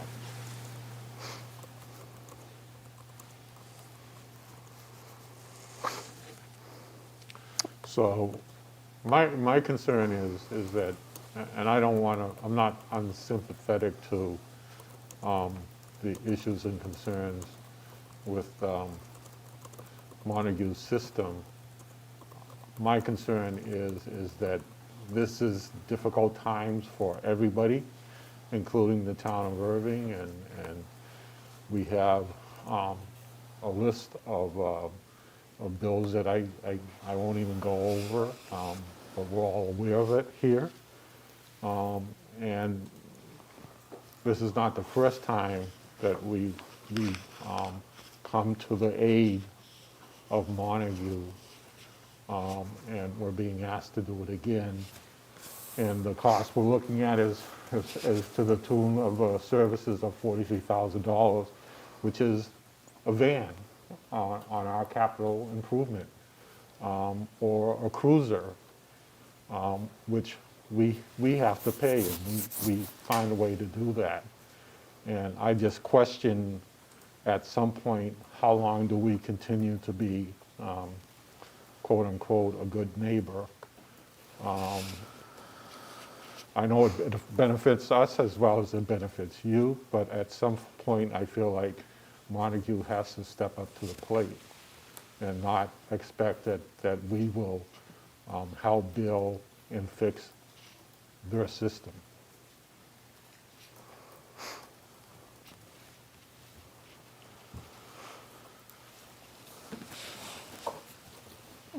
And you may know this, but we have our own enterprise fund, ours is too, and, you know, we have a $33,000 grant match you heard us talking about probably right before you came up here, that we also have to do. So I mean, I share your sentiment, not because we don't want to be good neighbors, we do, but we also have to be reasonable to our taxpayers and, you know, the costs that they bear. And you may not know, and I don't begin to presume to know Montague's needs and business around that, but, you know, as Pete mentioned about the July 18th storm, you know, I think all the towns are hoping to get some funding to do some repair around that, and I would wonder if maybe Montague can allocate some of that funds towards this, because, I mean, that's some of that flow that came over is definitely because of that, right? So I haven't heard that we're on a list to receive funds for that event. Okay. I'm not aware of any funds available for that. Okay. Yeah. I don't know that anything's confirmed, but I believe there is some hope, but I don't know what towns are involved or anything like that. So, right, just yeah, a question. Yeah, and then, like I said, I'm really hoping to get this work started in April, and I certainly don't want to have to cut any Miller's Falls work. I just don't know what my town is going to think when I go back and we don't have funding appropriated or available. That it might come up again that we would have to cut the project, and I just would hate to see that. That's why I'm here today, because I don't want to have anybody above me make those decisions. I want to be able to, like I said, kill the two birds with one stone and help each other out. I really would hate to not do that work in Miller's, because I think it's really important for Erving and for Miller's Falls, because I have a feeling that Miller's Falls feels a little neglected. And I think it's just really important. It's infrastructure, and it needs to be addressed. That's all. I don't know what my town admin or what my sewer commission might say, but it has been brought up before. That is the priority. I want to keep it a priority, and I want to keep projects moving forward. You mentioned, I believe, about $39,000. Yes. That sounds like almost the whole match you're looking for that you already have. That sounds like it was from the town of Erving before, not spent yet. Yes.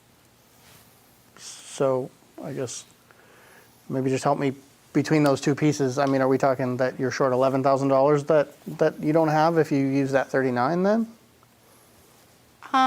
Yeah, so I mean, I'd hoped to use that for contingency and to actually be able to do some work in the system. So especially if they had quick and easy, fixes, hey, it's 20 grand, we can get this line fixed right now, let's do it. That's what I wanted those funds available for, to continue with the project. Otherwise, we're just gonna have an idea, but we won't have funding to be able to do anything about it.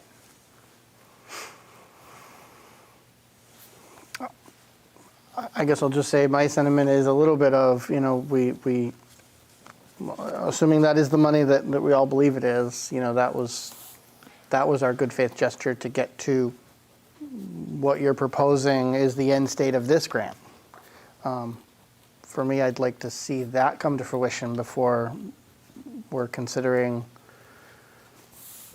offsetting some additional costs for Montague to repair those issues. Right now, I mean, I feel like we gave some money to try to to get to planning and potentially fixing, and I don't think we've gotten through planning, right? Is kind of how I'm feeling a little bit. So Right. if you take the 39 you have from us already and you find the rest and you go through with this program, and then and then you can do some projects to start to improve it. Maybe it's a different discussion if we're still going over, but right now, I guess that's what I'm thinking. At the Yeah, moment, that's but- one of the reasons I asked about the previous that's a good monies point. that went over, because if they haven't been used yet, I'm not comfortable authorizing another waiver of the fee just a few years later, if the money hasn't even been spent yet. And especially for contingency. We use that, when we're setting budgets here on our town floor. People don't like contingencies. We don't want to tax our taxpayers for contingencies for what might need, especially it's not going to sit well if we're trying to tax them for a contingency that is not even in our town. So that's, you talk about going back to what your administration to do, we answer to the people. So going back to the town floor to say, we took $43,000 off the table for another town, it's not going to sit as well there either, So we have to weigh that out as well.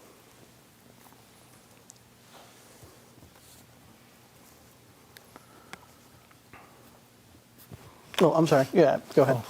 I didn't see you. I appreciate you all having this conversation because it's been a few years since we've had this conversation, and having had the chance to talk to Chelsea before that, I find her approach to this to be very genuine, and I'm hoping we can make the inroads that she's discussing. From the application standpoint of what Pete and I have to administer, when we have a problem with the flows, I will just implore all of you, if this is not the solution, then we need to meet with the Montague Sewer Commissioners and find a solution sooner than later. I don't know how many more times we can manage a fallout event when the flow is so great that it overrides our capacity to convey it ourselves. So I don't know that we want to be on the receiving end of waiting a long period of time.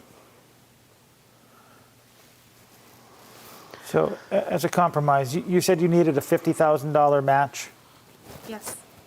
I mean, I would say even at a compromise, if we were to look at the additional 11, to say, just to make sure that that grant application can go through, but not funding any potential future work.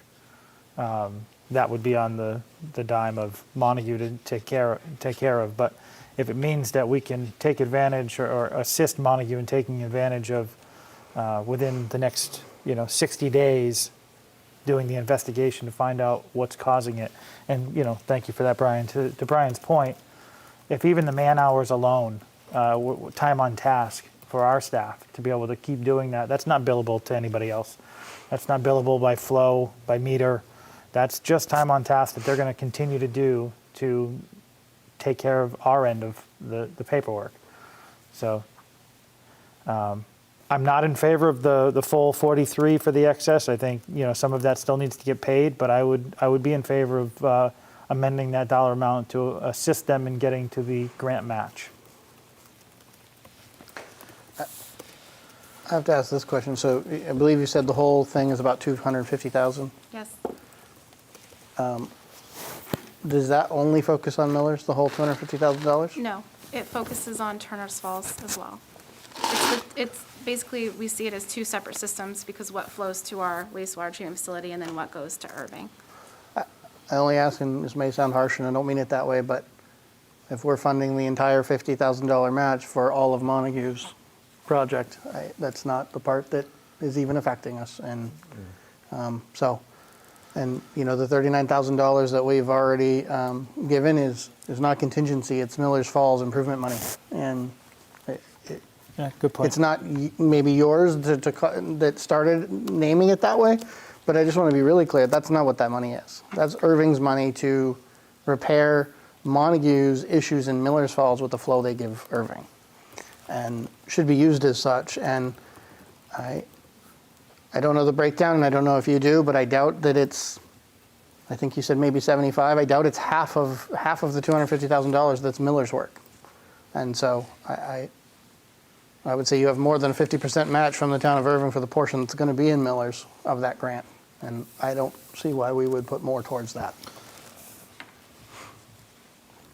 Because if you use the portion that is the match for the Miller's portion of the project, then you should still have money left to do some of the work at that time. And I say you, but I mean, obviously, the sewer commissioner is in Montague.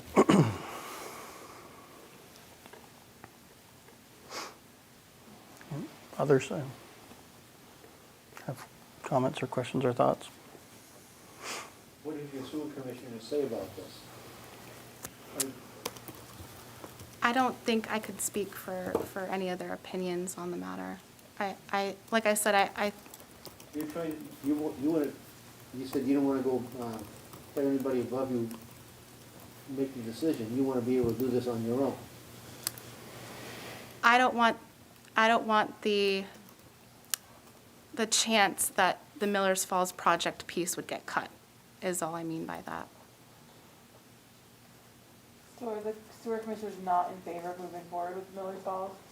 I don't know, you would have to ask them, but in my discussion with the town administrator, it was asked if, let's prioritize, should we cut this? And I said, no, I think it's important that we do this work to figure out what's going on. So you haven't gone to the commissioners on this yet?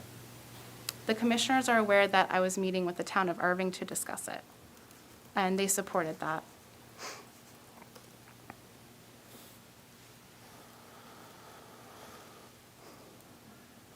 Can I just say, if we were to go with Scott's proposal, and I don't know if he still wants to do that or not, but as a compromise, it avoids a situation that in life I really like to avoid. I have a family member over the years, I loaned money 3 times, and the person went away smiling and happy as a clam. And when they came and asked for some more, and I said, I'm sorry, I can't, the person hasn't spoken to me for years. So no matter how much you do nice things, when you come to the point you say, I can't, it's just doesn't sit well. I don't want to use Erving taxpayer money to fix Montague's problems. But I'm thinking 11,000 in the whole grand scheme of things is not a ton of money. And we may just continue reasonable relations, but you may not want to do that. I certainly see Jake's point. We gave you money before, and so I'd go along with either way, but I'd like to continue good relations if you can. Certainly don't, and I'll predate you, so nobody's coming after you. It's just what it is.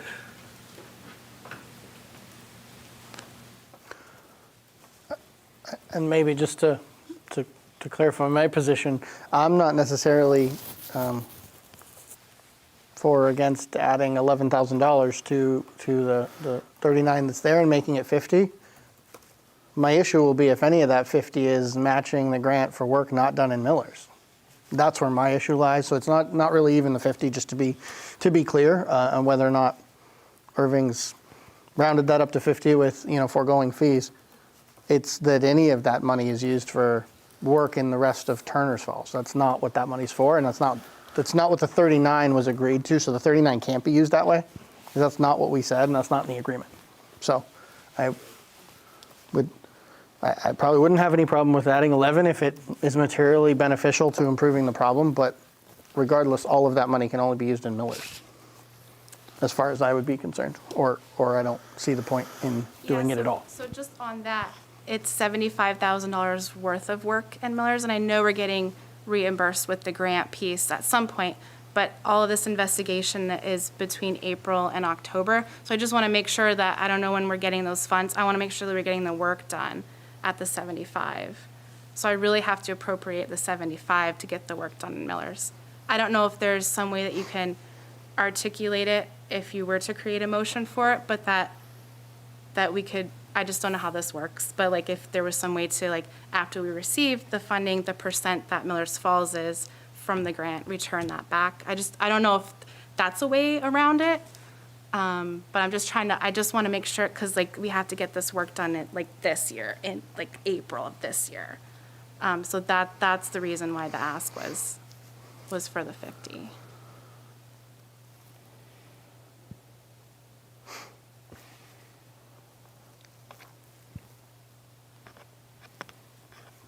I don't necessarily have the answer to your question. I understand what you're asking, but yeah, I'm not answering you, but I'm not sure I have that answer. And I'm maybe struggling with how we get from 50 to 75, but maybe it was what you already have plus what you're asking us to forego is how you got to 75 versus. 75 is the scope of work that the engineering firm is doing in Millers Falls. Okay. That's the proposal that you have? Yes. Yeah. It's for From Wright 75,000. Pierce, yeah. And most of that work is investigative work that has to be done mostly between April, May, and June, really, because you really want to get that where I&I is the heaviest. You got to capture it. Yeah, I'm still, what you said, Jake, I'm still a little confused here. So we just went from 50 to 75, right? That's kind of what I was asking, yeah. So, The total scope for work in Millers Falls, investigation work, is 75,000. Right. Now, how much do you have now? Just the 39 for contingency, that's it? Just the 39, yes.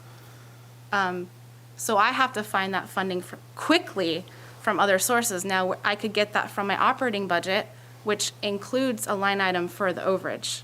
That's why I'm here today. So that if I knew we weren't having to pay even a portion of that, I can use a portion of that towards starting the project in April. can you share how much that line item is? That we have still left over? The overage line item that you carry in your operating budget? Yeah, so for- I prepare for $55,000 every year, assuming that we're going to have an overage. So you've got $12,000 extra right now, because we've already, give or take, because we've already calculated the overage for last year, right? Yes. So we're up to 51. Sounds like approximately of Yep. funds you have. Yeah. Okay. I know we're doing the math on the fly. I'm just trying to get there. Yep.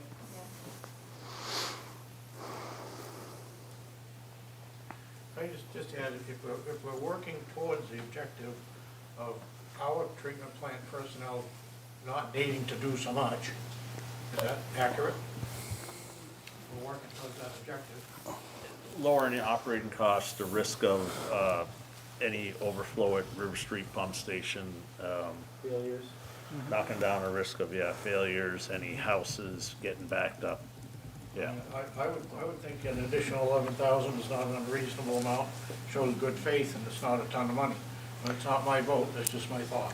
The 11 doesn't get it there, though. Right, Not that's- anymore. We got to get to 75, it sounds like, and we're at 50.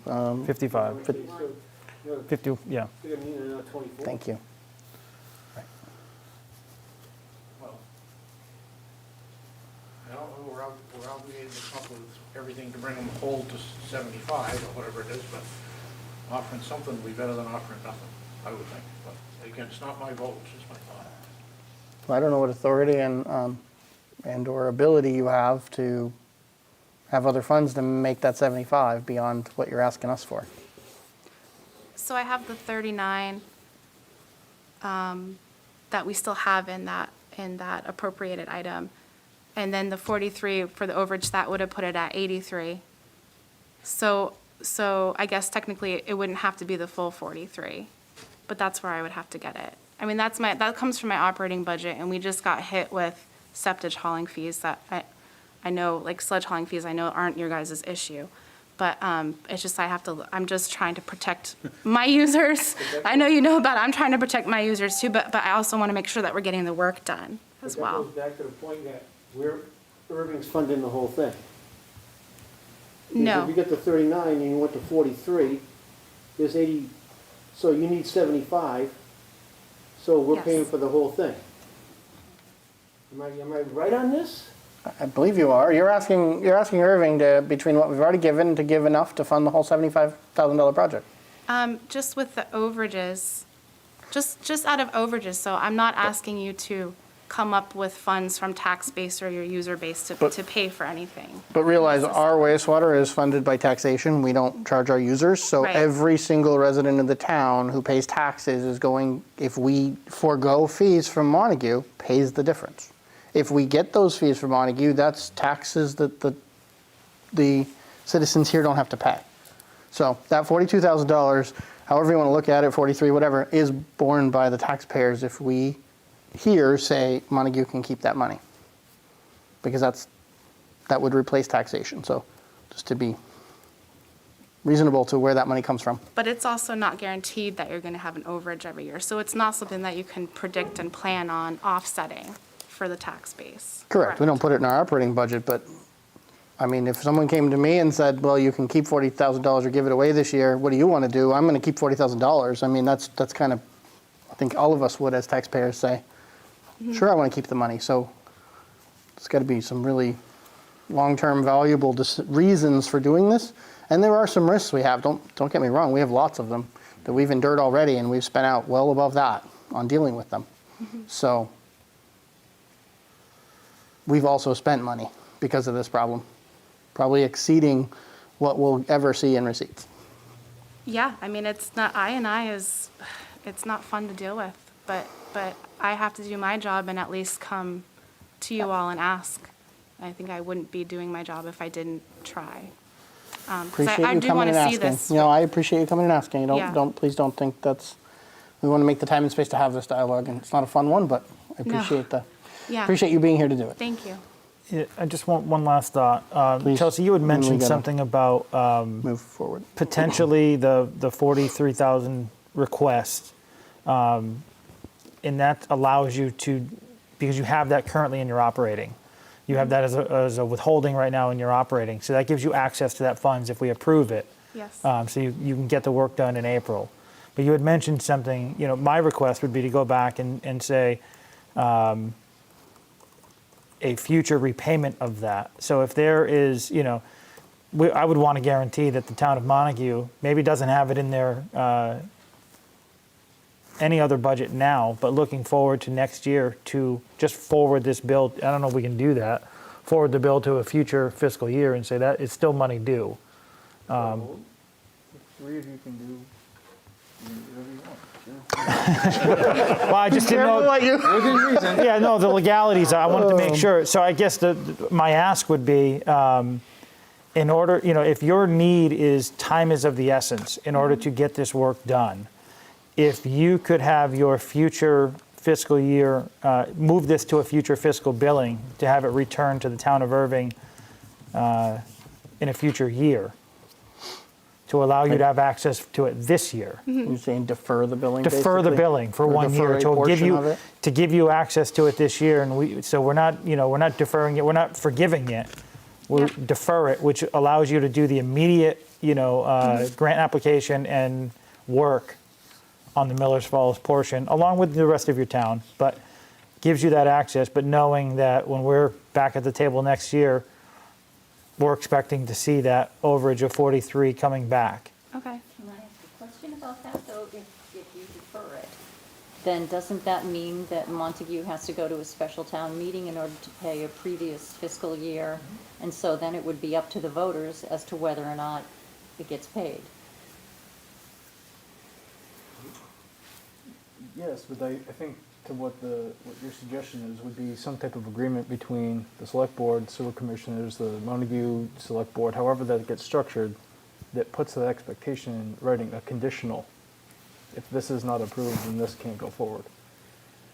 You're right, it has to go to the voters, but ultimately the next thing can't happen. It's a bit of a risk. All of this has a risk to it. I mean, there's a risk to it. Okay.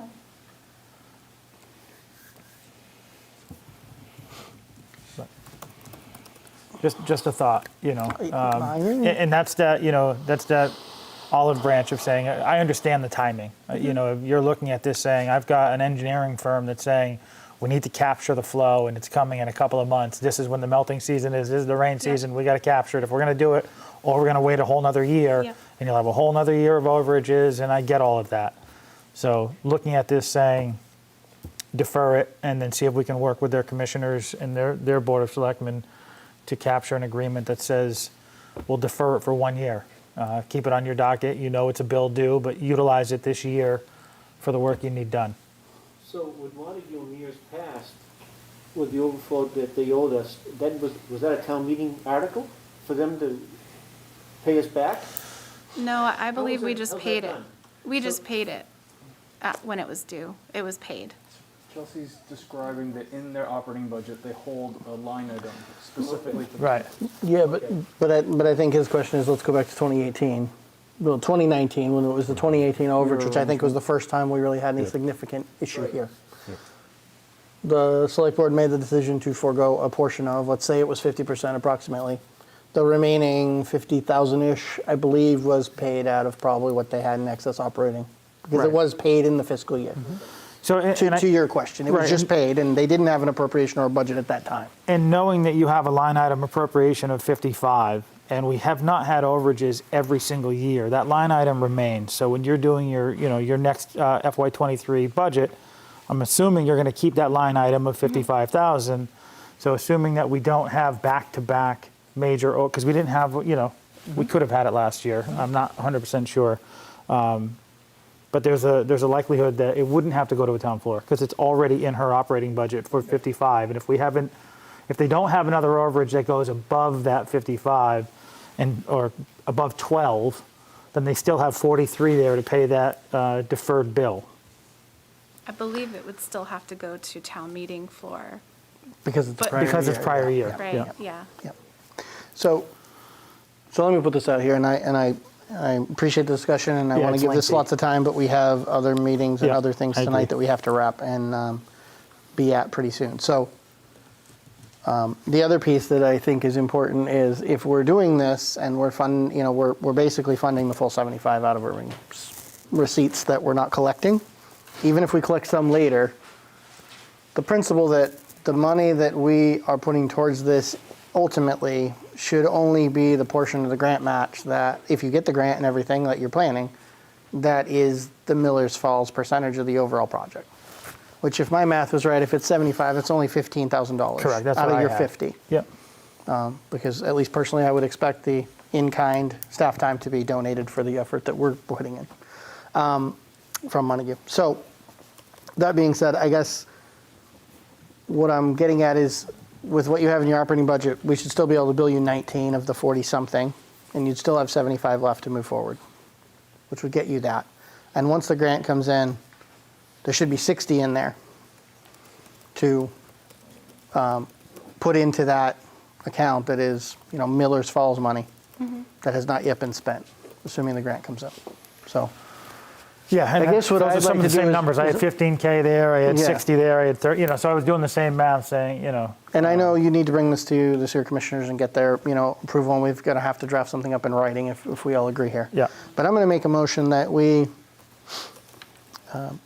defer $25,000 of the 2021 overage bill to the following fiscal year, to fiscal '23, under the conditions that there's an agreement in place that the sewer commissioners and whatever process required in Montague would support this being paid as a prior year bill, the $25,000 deferment. And that once this grant comes in for this project, the appropriate portion of the grant money, approximately $60,000, goes back into the fund that is allocated for Miller's Falls work from Erving, foregone receipts, if you will, and that's not the name of the account, but basically. And if Montague sewer commissioners are in favor of that, we would move forward with drafting an agreement with those stipulations. Does that cover, Yep. I think, what has been discussed here? Yep, I could agree to that. I'll second it. Did you get all that, or you need to repeat it? You good? Okay, I tried to talk slowly because Yeah. there's a lot in there, There's a lot in there. but basically we'll bill for some of it, leaving you enough to have the 75 when it's inclusive of what you already have. But that's just a deferment for $25,000 that would be due in the next fiscal year. Okay. And the expectation that the grant would offset the non-matching funds appropriately, Yes. ratio-wise. Okay. Yeah. So there was a second. Is there anyone else who would like to add anything before the, I'd just like to say that I speak in favor of what you proposed. It shows that Erving is doing the best it can to try to be good neighbors with Montague. We can't pay all of Montague's bills, but we can do the best we can to be helpful where we can. and maintain a great relationship between the two of us. Well, it's win-win for all of us if we can mitigate these at some point. So Yes. we can all agree on that. All right. I guess at this point, this is a board decision. So all those in favor? Aye. Aye. All those opposed? Aye. Okay. The move passes with a majority. We will wait to hear back from you and/or the Montague Sewer Commissioners on their take, and if it's favorable, we will work. You can work with Brian and the team to draft what an agreement would look like, and we'll bring it back to the board. Okay, sounds good. Thank you so All much right. for having me tonight. Thanks for coming. Thank you. Okay. You got 4 minutes. Yeah, we're gonna. Were you able to reach out to them? I've notified them. Okay, thank you. We're going to try to push that 8:30 a little bit so we can try to wrap a few more things before we close it tonight. Discussion of proposed police regional co-responder jail diversion grant program. Chief Hulse, would you come on up?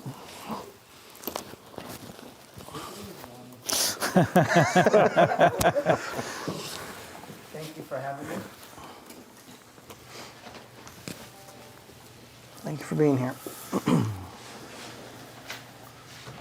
Everybody should have got a copy of the grant proposal. Yep. Draft form. So if you want to just give the a really abbreviated version, and not because we don't value what you're bringing up, but let's start short and see what we have for questions. Okay? Sure, no problem. Thank you. So, first of all, thank you for having me. This is my first grant, so it's a big learning process for me, but I have learned a lot. Basically, we are trying to partner with area departments to create a mental health clinician that would be on staff for the Erving Police Department and surrounding communities, and all this position will be funded through grant money, so it will cost the taxpayers nothing. So I think it's a much-needed position, and I've received very good positive feedback already from the surrounding communities that want to join on with us. So, that's the gist of it. That was very concise. Thank you, sir. You did say concise. I did say concise. Well done. I would open it up for questions, or if you want to, Chief, to elaborate further. Similar to the program that's been advertised for Greenfield that we keep seeing? That's correct, ma'am. Okay. We're trying to model it, but it will be a different grant. Yeah, okay. Okay. So, under proposed projects, you have outlined 30,000 to 200,000 regional. Is that an expected amount of the grant that we're hoping to get? So are On you the talking program? about page 3 under the C proposed project, sir? Yes. Okay, so those are the different grants that you can apply for. The first is the SIT grant, the SIT TAC, the co-response program, the CRT TAC, the component jail diversion program model, single department regional. So those are all the different grants that you can get. To the far right is the cost, is the amount that you can get between those amounts. I think the copy that you guys have has the single department and the single department or regional co-response and the SIT.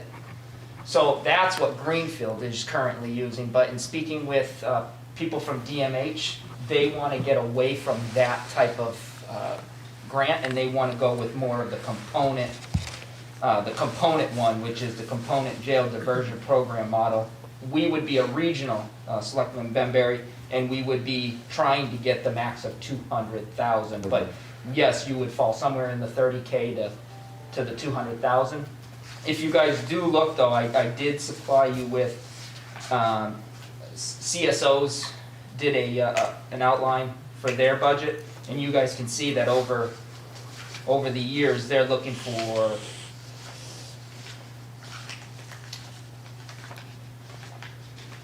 Is that the 87? that's the 87, 388, 388, 88, right. So I mean, right there, we're probably going to be upwards of the 150. I can't imagine not getting approved for the 200,000, but I mean, It's possible, but even if we got approved for just the clinician, it's still a win, in my opinion. It's still a win. And the additional funding would be for things like training, or additional coverage? What would the additional, above and beyond the 90 for CSO? Yeah, so Selectman Bassaresh, that's where I'm trying to learn my way through the grant process. And that goes back to Selectman Benberry's question. Under that proposed project, you have training reimbursement, training consultant research. That would be a grant that we would have to get.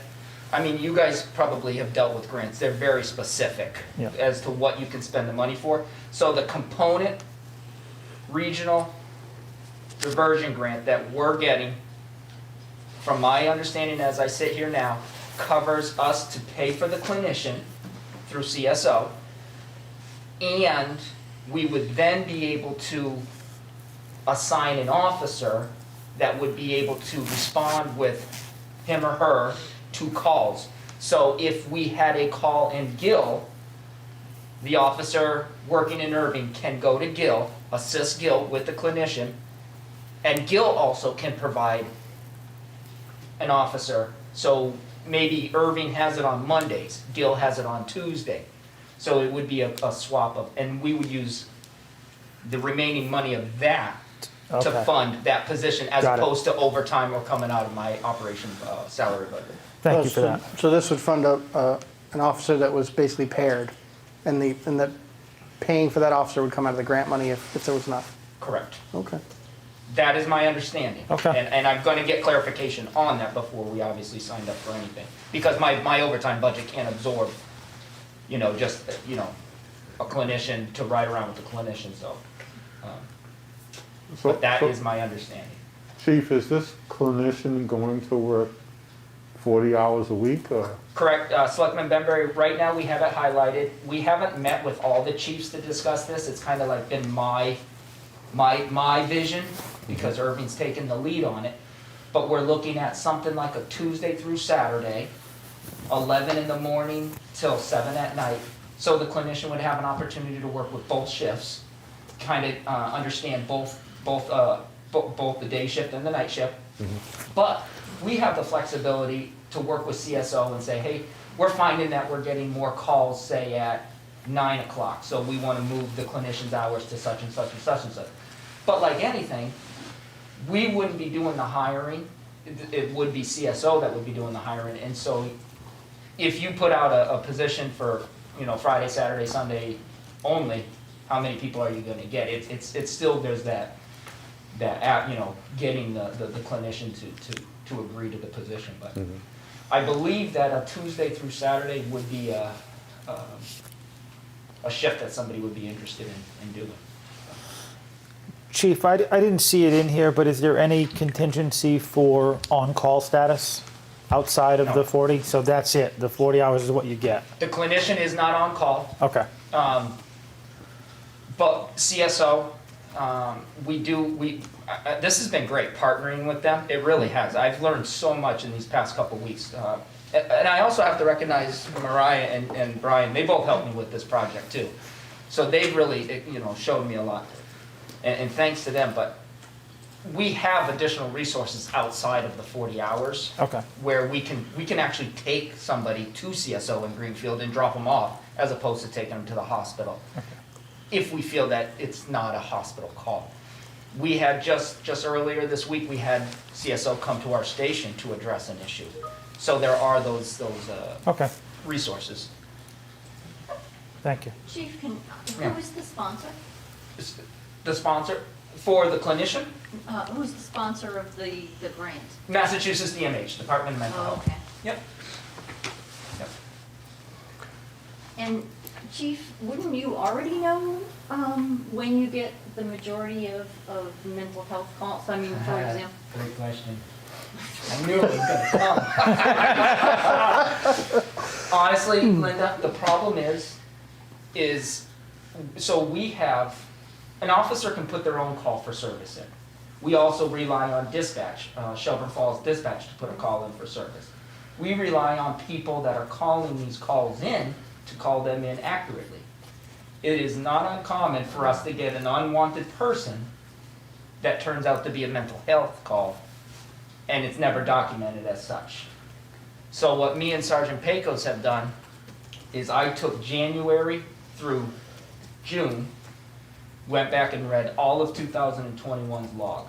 And I tried to look and say, oh no, that could have been a mental health call, or that's a homeless issue, or that's a drug issue. And Sergeant Pecos is doing the same. He's taking the other half of the year because it's not accurately documented mental health calls. So, no, we don't have that information. But you're working Unfortunately. on it. You're working on it. Yes. I said. Yep. And so, Chief, are you also, besides mental health, is this also going to be for drug issues? Yes, it is. Yep. It's going to be drugs, homeless, mental health. They're not going to address those issues, but a lot of times you find with mental health comes homeless, comes drug abuse, substance abuse, juveniles. We can partner with the schools. I've already reached out to the principal and to Paula here at the senior center. The elders that are just home, lonely, sad, not getting out. We don't have the reason, they can't drive to Greenfield, so we can bring the clinician to them. And Chief, just to address that piece about substance use that Linda had requested, the meeting that we sat through, currently there's two, the Recover Project and the Quabbin Recover Center are also doing outreach post incident of drug use, drug overdose. So Isn't that at the sheriff's office? It's through the sheriff's office. Yes. They're partnering with the Sheriff's Office Opioid Task Force and partnering with those two agencies. yeah. I helped write that grant. Thank you. It's much needed. So, But Linda, to your point though, it's getting people to understand that those resources are out there too. yeah. We just had a situation and we had to go back and say, oh no, that needed this. You should have done that. And we've caught them and we've corrected them and we're starting to learn and do better at it. But it's been a great program so far that Mr. Basharosh was talking about. Could I ask how long this process, we don't want it to go on forever, I don't know, but for this particular section of it, is this grant for a particular time frame? Every year, and Every when we can reapply for it every year.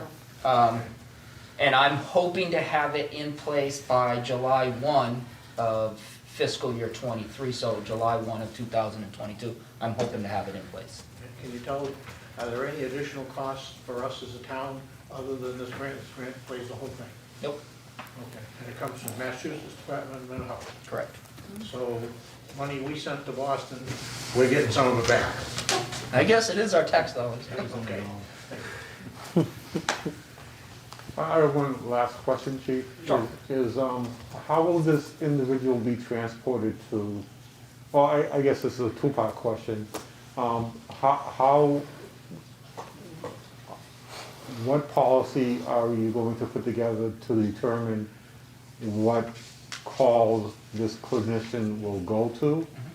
And then would he or she go in their own vehicle, or would they go in one of our cruisers, or would they double up with the officer in the cruiser?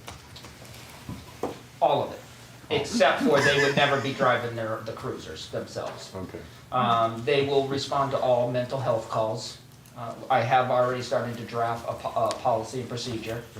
Okay. I've also started drafting a training outline of what the clinician would have to go through before they're cleared to start working. But they would co-respond with an officer to all mental health calls or any call that may lead to mental health.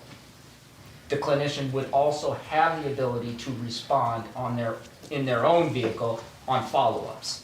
So say we have an individual that we dealt with and then they wanted to go back and check on that person 2-3 days later. If safe, obviously all that would be discussed. If they feel safe, they can go. I believe Greenfield supplies their clinician with an actual radio through dispatch. They call off just like they're, an officer. They're not armed, obviously, like an officer would be, but. So yes, they would respond in the cruisers with an officer. They could respond off duty, in their own personal vehicles, not off duty, Scott, but in their own vehicles, and we would be providing them with a space to work in the Erving Police Department. Okay. So I know that from the paperwork you submitted that Greenfield and Montague are already providing this service? Greenfield, Montague, and Deerfield, sir. And Yep. Deerfield, Yep. that's correct.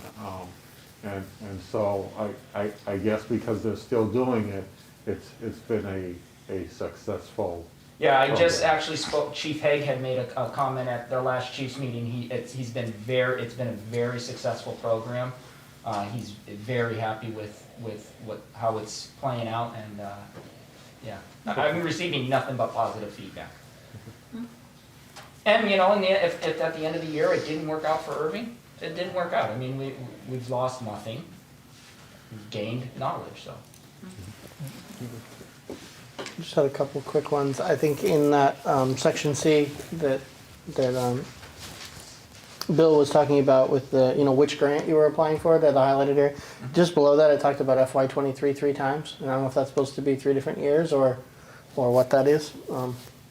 Maybe that's just a typo Are in you the. on the grant application, sir? Or- I think I was. Yeah, it is. Oh, you're on the under- next page, just. I'm sorry, on the next next, page, top of the next Yep. page. Yeah, So I apologies. highlighted that. Okay. Originally, the SIT grant that Greenfield does is 90,000. So this actually would completely change, but yes, it would be 23, 24, 25, and it would be 200, I'm hoping to Okay. get the 200,000, Okay. not the 90. Okay. And the only other thing I noticed, and this might be because I know you're working with, documents you've gotten from others and working through this, further down in section 3, project description, I believe it is, there's a reference in section L. Are we talking about in the body of it, sir? Yes, sir. And I don't have the pages because I'm on a different one that doesn't have the paging. No, that's okay. Yeah, It's the section that talks about the co-responder program with Erving, Gale, Bernstein. Yep, so section L talks about 3 clinicians, not 1. Yep. So And originally. it says that again down in section 4 too. Yep. So originally, we were gonna try to do 3, because that's what Greenfield is doing. Greenfield actually runs a day shift, a second shift. We don't think that there's gonna be the call volume that Okay. Greenfield, Montague, and Deerfield has. So this is just a rough draft. Sure. So that'll be amended. It's gonna be amended. Maybe you don't have the most recent one, but I think in one of the new amended ones, I had spelled it out. It would be the 1 clinician, and it would be 11. Yeah, this copy I have here, it'd be 1 mental health clinician who will be available from 11 a.m. to 7 p.m. So before this is all submitted, I'd go through and have it, checked by multiple eyes. And as the lead town, that clinician would be stationed here at our station, correct? Even for the regional assistance It in will, general? but it will have the ability to go to other towns. Sure. And it would need, the clinician would need to go to other towns because it needs to learn those officers too. Mm-hmm. But its base will be out of Erving. Other questions? Chief, you talk a lot about taking the person to respond. What if someone came to the station? Would they be able to receive services that way? Yeah, absolutely. And in fact, I just had this conversation with, I can't remember who I've been talking. But once we get the station reopened, how perfect, you know what I mean? Because my idea is, and I had CSO come down and look at our station and kind of get an idea of where the clinician would work. And the lady thought it would be great to have her right there at the front counter, right at the front counter, where if somebody was to come walking in, she'd be right there people would be greeted, Yeah. so. Okay, great. And it was probably me, because he also called out a private space off the side where they could Okay. meet in It was private. you. he's had lots of I recall that, conversations, so yeah. Any motion one way or another? Do we want to move this forward or let Chief move forward with this? I mean, I know there's still some finalizing of the draft, but in general, are we good with it? Yeah, I'm in support of Yeah, it. I'm in I mean, I would love to see it go forward. Excellent. And there's no matching. No No matching. matching, so, No I mean, we love that too. Yeah, even better. Brian, I think we'll bring it back when it's finalized to actually sign off, right? So, okay, so good on that one. Yes. I'll have you stay for the next one. So, the Gill Select Board reached out to Brian and I regarding just where policing is going and after post C. I tried to put that in the agenda topic and it probably made no sense, but I knew what you meant. Yeah. as post C gets sorted out, and then what does policing look like after that's all like finalized and in place? And Gil was asking if we'd be interested in having some very informal discussions with them about what options are out there in the future. Some of the mandates and things that are coming are getting very costly, and there's going to be a point, I think, that smaller towns are not going to be able to afford to meet the needs or the requirements, right, solely on their own at some point. That may be where we end up in a few years down the road. So Gil wanted to talk about, what are ideas for regionalizing, for shared, mutual agreements, other things, just being creative about how does policing look in 3 to 5 years for small towns around us, and how might we all participate in that? Nothing binding, nothing decisionary, just kind of an exploratory conversation. I think they're looking at their long-term plan, and as their officers retire, and all those staffing issues that we all have right now, where we experience too. How do we get more sustainable solutions long-term? And so my question is to the select board. Are you all in favor of us having those informal discussions? We're not proposing solutions. We'd be coming back at some point with some ideas on paths we could all take. I'm in favor of having those discussions, but I'd like to go on record as saying that I would not favor police regionalization in any sense for the town of Erving. But I'm certainly open to having discussions to look at all of those issues and concerns as it addresses Franklin County. Yes, I'd like to see those conversations happening. Was there, and I don't think there was a request from Gil for who, other than obviously Chief would be involved. Does either one of you want to take it? Do you want me to take it? I have no preference either way. Just figure one of us should take the lead on that. Yeah, I actually don't mind participating in that one, having those conversations. Works for me. All right, Okay, you're it. sounds good. So we'll help coordinate that, and Yep. that'll be a long process.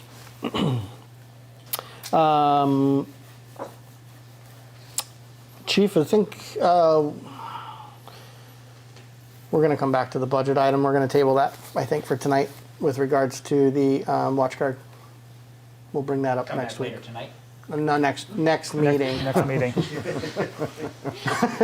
It's getting late. No, we have executive session and we can't push that past 9, so we've got to get to that, and so we're running short on time tonight with the topics. So it's been a great conversation, but we'll table the potential change in budget for watch guard for leasing for the next meeting, and we can sort out if you're available, great, and if you're not, I can take the lead on talking through it. Yep. Okay. It actually works out because I was supposed to talk with Watchguard today and he never called me, so. Okay, perfect. Anything else you have for us? Yeah, the final. Yeah, letter. It's the final piece on the Thank you. computer. Yes, sir. So we have a letter of commendation that you have put forth, Yep. Chief. So I will read that into the record. Dear Select Board members, on February 20th, 2022, Officer Mitchell Waldron responded to a report of suspicious activity on North Street. Caller reported seeing shoe tracks in the snow around his vehicle and side door to his home. It appeared someone had attempted to both enter the house and the vehicle. As Officer Waldron was responding to North Street, he noticed a vehicle parked along Route 2 with New Hampshire plates just west of Mountain Road. Officer Waldron took notice of this vehicle as it appeared to be out of place. Officer Waldron again took notice of an individual walking southbound on North Street as he was traveling on North Street to the college residence. At the time, Officer Waldron was still unsure of what he was responding to and therefore did not stop to investigate the vehicle or the individual, but took mental note of both. As Officer Waldron arrived on scene and began to investigate the scene and surrounding area, it was found that other vehicles and a shed had been broken into. Officer Waldron, keeping in mind the vehicle and individual he had seen, requested additional units in the area to begin a check for the subject walking on North Street, which later resulted in setting up a quick perimeter. Officer Waldron returned to the suspicious vehicle parked on Route 2 to find the exact shoe prints that were around that vehicle matched those around the vehicles that had been broken into. Once he had connected this vehicle, possibly belonging to the individual that was responsible, he was able to get a picture and name of the person driving the vehicle and confirmed it was the same person walking on North Street. Due to already having a perimeter set up and requests for additional units, such as K-9 from the state police, Officer Waldron was able to successfully locate the individual, who was taken into custody without incident. The individual later admitted to breaking into the vehicles and the shed. Break-in entries can be very difficult to solve, especially when suspects travel from far distances to commit the crime. Because Officer Waldron was aware of his surrounding and able to connect the evidence quickly and efficiently to a suspect, Officer Waldron was able to protect the property and security of the Erving residents. This letter of commendation is to recognize Officer Waldron and to acknowledge the outstanding police work he performed. A copy of this commendation will be placed into his personnel folder. Respectfully, Chief Robert L. Holst, Erving Police Department. Yeah, thank you very much. Thank you. Very proud of them. Very good work from Officer Waldron. Yep. It's great to Thank see, you. and thank you for calling that out. Yep, thank you. All right, Chief, thank you. Night, Chief. Looking through the rest here, I believe we don't have the details of the community block grant award yet, correct? Other than you're getting it in the dollar amount. Which, yeah. So it's a big dollar amount, but I don't have any details behind it, so The contract is coming this week. I'm told some towns started to receive it on Friday, so it's coming. okay. We'll bring it back when we have it. That being said, I'm going to pass over the annual town meeting warrant. We'll cover that. You guys have the draft to review, but we'll cover that in our next joint meeting on the 14th, I believe it is. Are you all planning to meet Saturday morning? We will. Okay. Board of Selectmen will meet Saturday morning, yes? Yeah. Yeah. 9:30? That's up to the three of you. Yeah. Whatever- I believe however much time you 9:30. think you I don't want. think we have any major business, but just in case anything comes up, I don't think we have anything for finance or capital before the special, so unless y'all have anything. Good? Okay. You're off the hook. So not a joint meeting? We'll see you all at 10. Not a joint meeting. Okay. That being said, I think that concludes our joint business that we're going to review tonight. We will continue ATM, budget requests, the watch guard discussion for next meeting. Okay. Anything else from capital or finance? Okay, thank you all. I'll make a motion to adjourn the joint meeting, continue the board meeting. All those in favor? Aye. Thank you all. Thank you all. All right, we're going to try to get through a couple more things in about 7 minutes, Yep. and then we've got to go to our executive. Okay. I'm going to go back to the COVID topic real quick. And I know it's complex, but my thoughts kind of where we left off, Chief.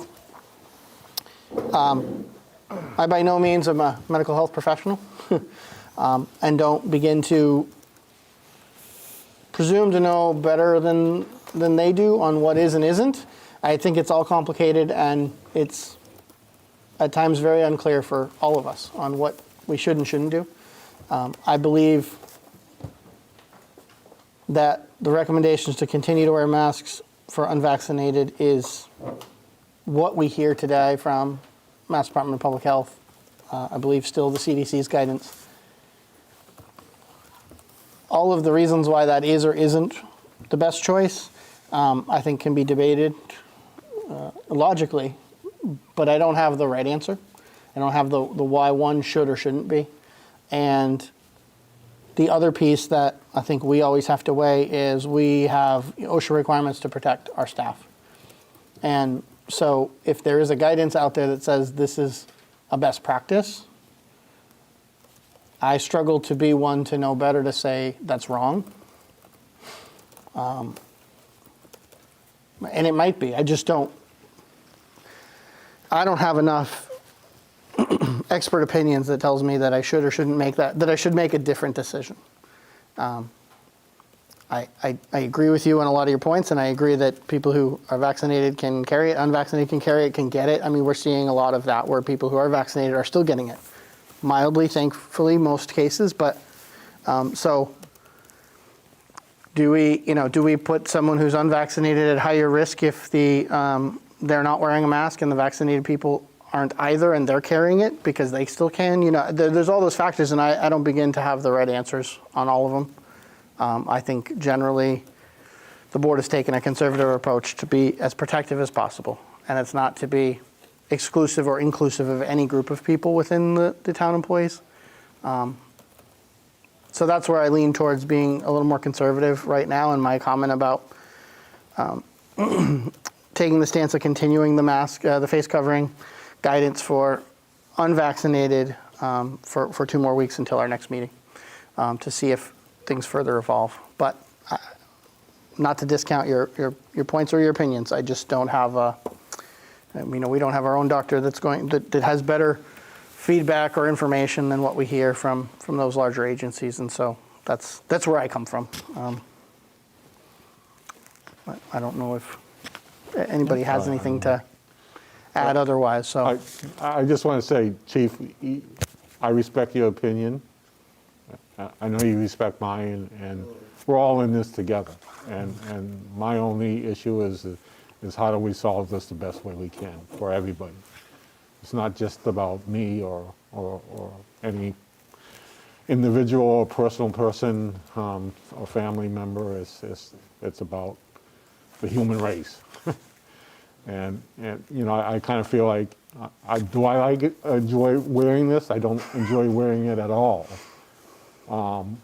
But if this is what I have to do personally to make sure that you're still safe and other people are still safe and I'm still safe, I'm willing to do that. So I hear you and I respect you, and you guys heard me. That's all I can ask for. So thank you. Maybe in 2 weeks we can have a different conversation and maybe it can look different. I don't know. But hopefully at some point it does look different. you gave us food for thought for that 2 weeks to think about too. We're always available offline too, so Maybe we can have a conversation. sure. absolutely.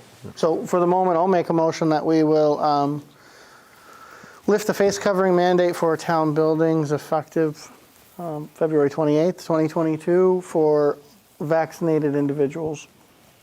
Unvaccinated individuals should continue to wear a face covering in town buildings and shared spaces as was defined prior. Second. All those in favor? Aye. Those opposed? No. Thank you.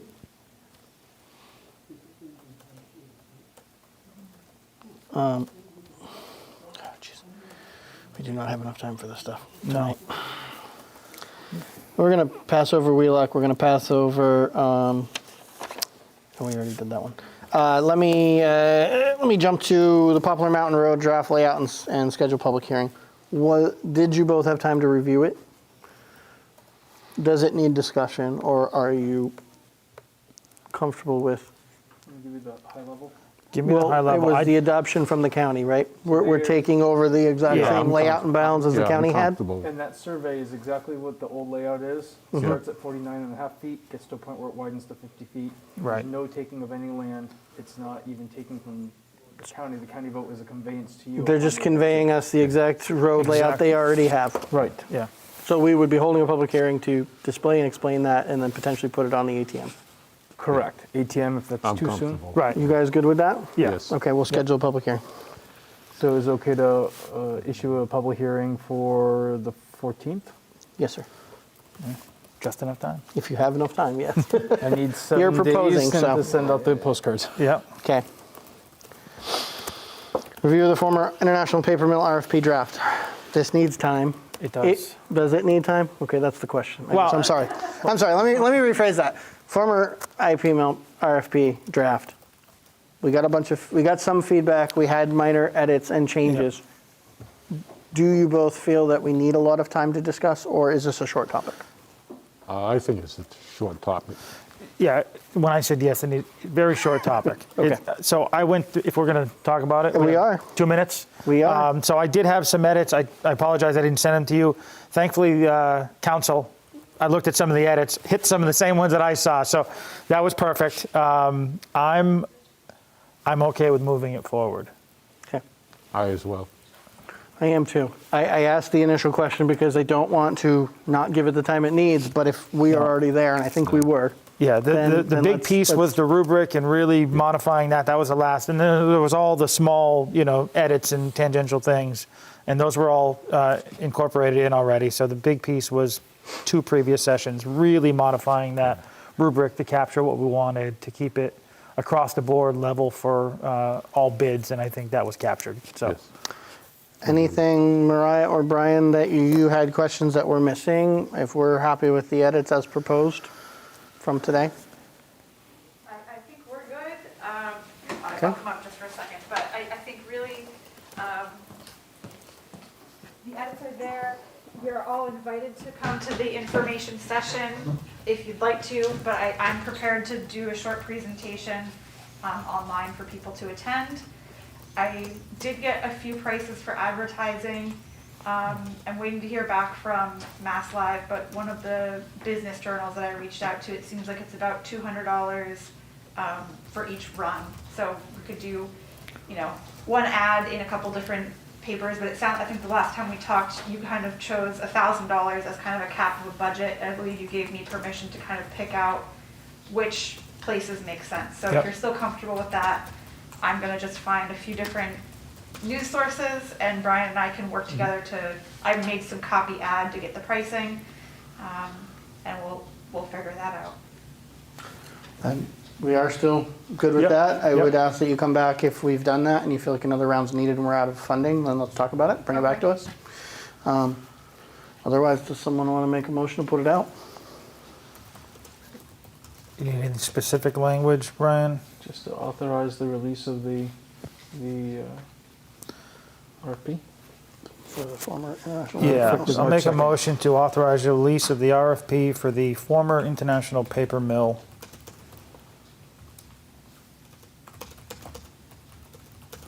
I'll second.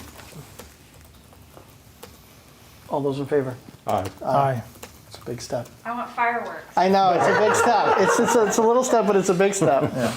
All the legal, All right. all the that- legal ads were pre-arranged, assuming this was going to go forward. So we'll finish loading the bid site tomorrow, and everything I'm gonna goes tell live Wednesday. everyone Awesome. We'll do it. This is exciting. It's a big step. Thank you A all. lot more to do, but Yeah. it's great. Thank you for all the work. Yeah, thank you all. Okay, Brian, did I miss anything? I've we've been checking them off as we go. You did it. Okay. Okay. Yep. Thinking you were telling me I missed something. No, All right. Cross them off With as we that, go. I move we go into executive session, and we will not be returning to regular session. Move into executive session pursuant to Mass General Law, Chapter 30A, Section 21A3, to discuss strategy with respect to litigation if an open meeting may have a detrimental effect on the litigating position of the public body, which I, the chair, does so declare. And executive session pursuant to Mass General Law, Chapter 30A, Section 21A3, to discuss strategy with respect to collective bargaining if an open meeting may have a detrimental effect on the bargaining position of the public body, and I do so declare it does as the chair, New England Police Benevolent Association. Is there a second? Second. All those in favor, it's a roll call vote.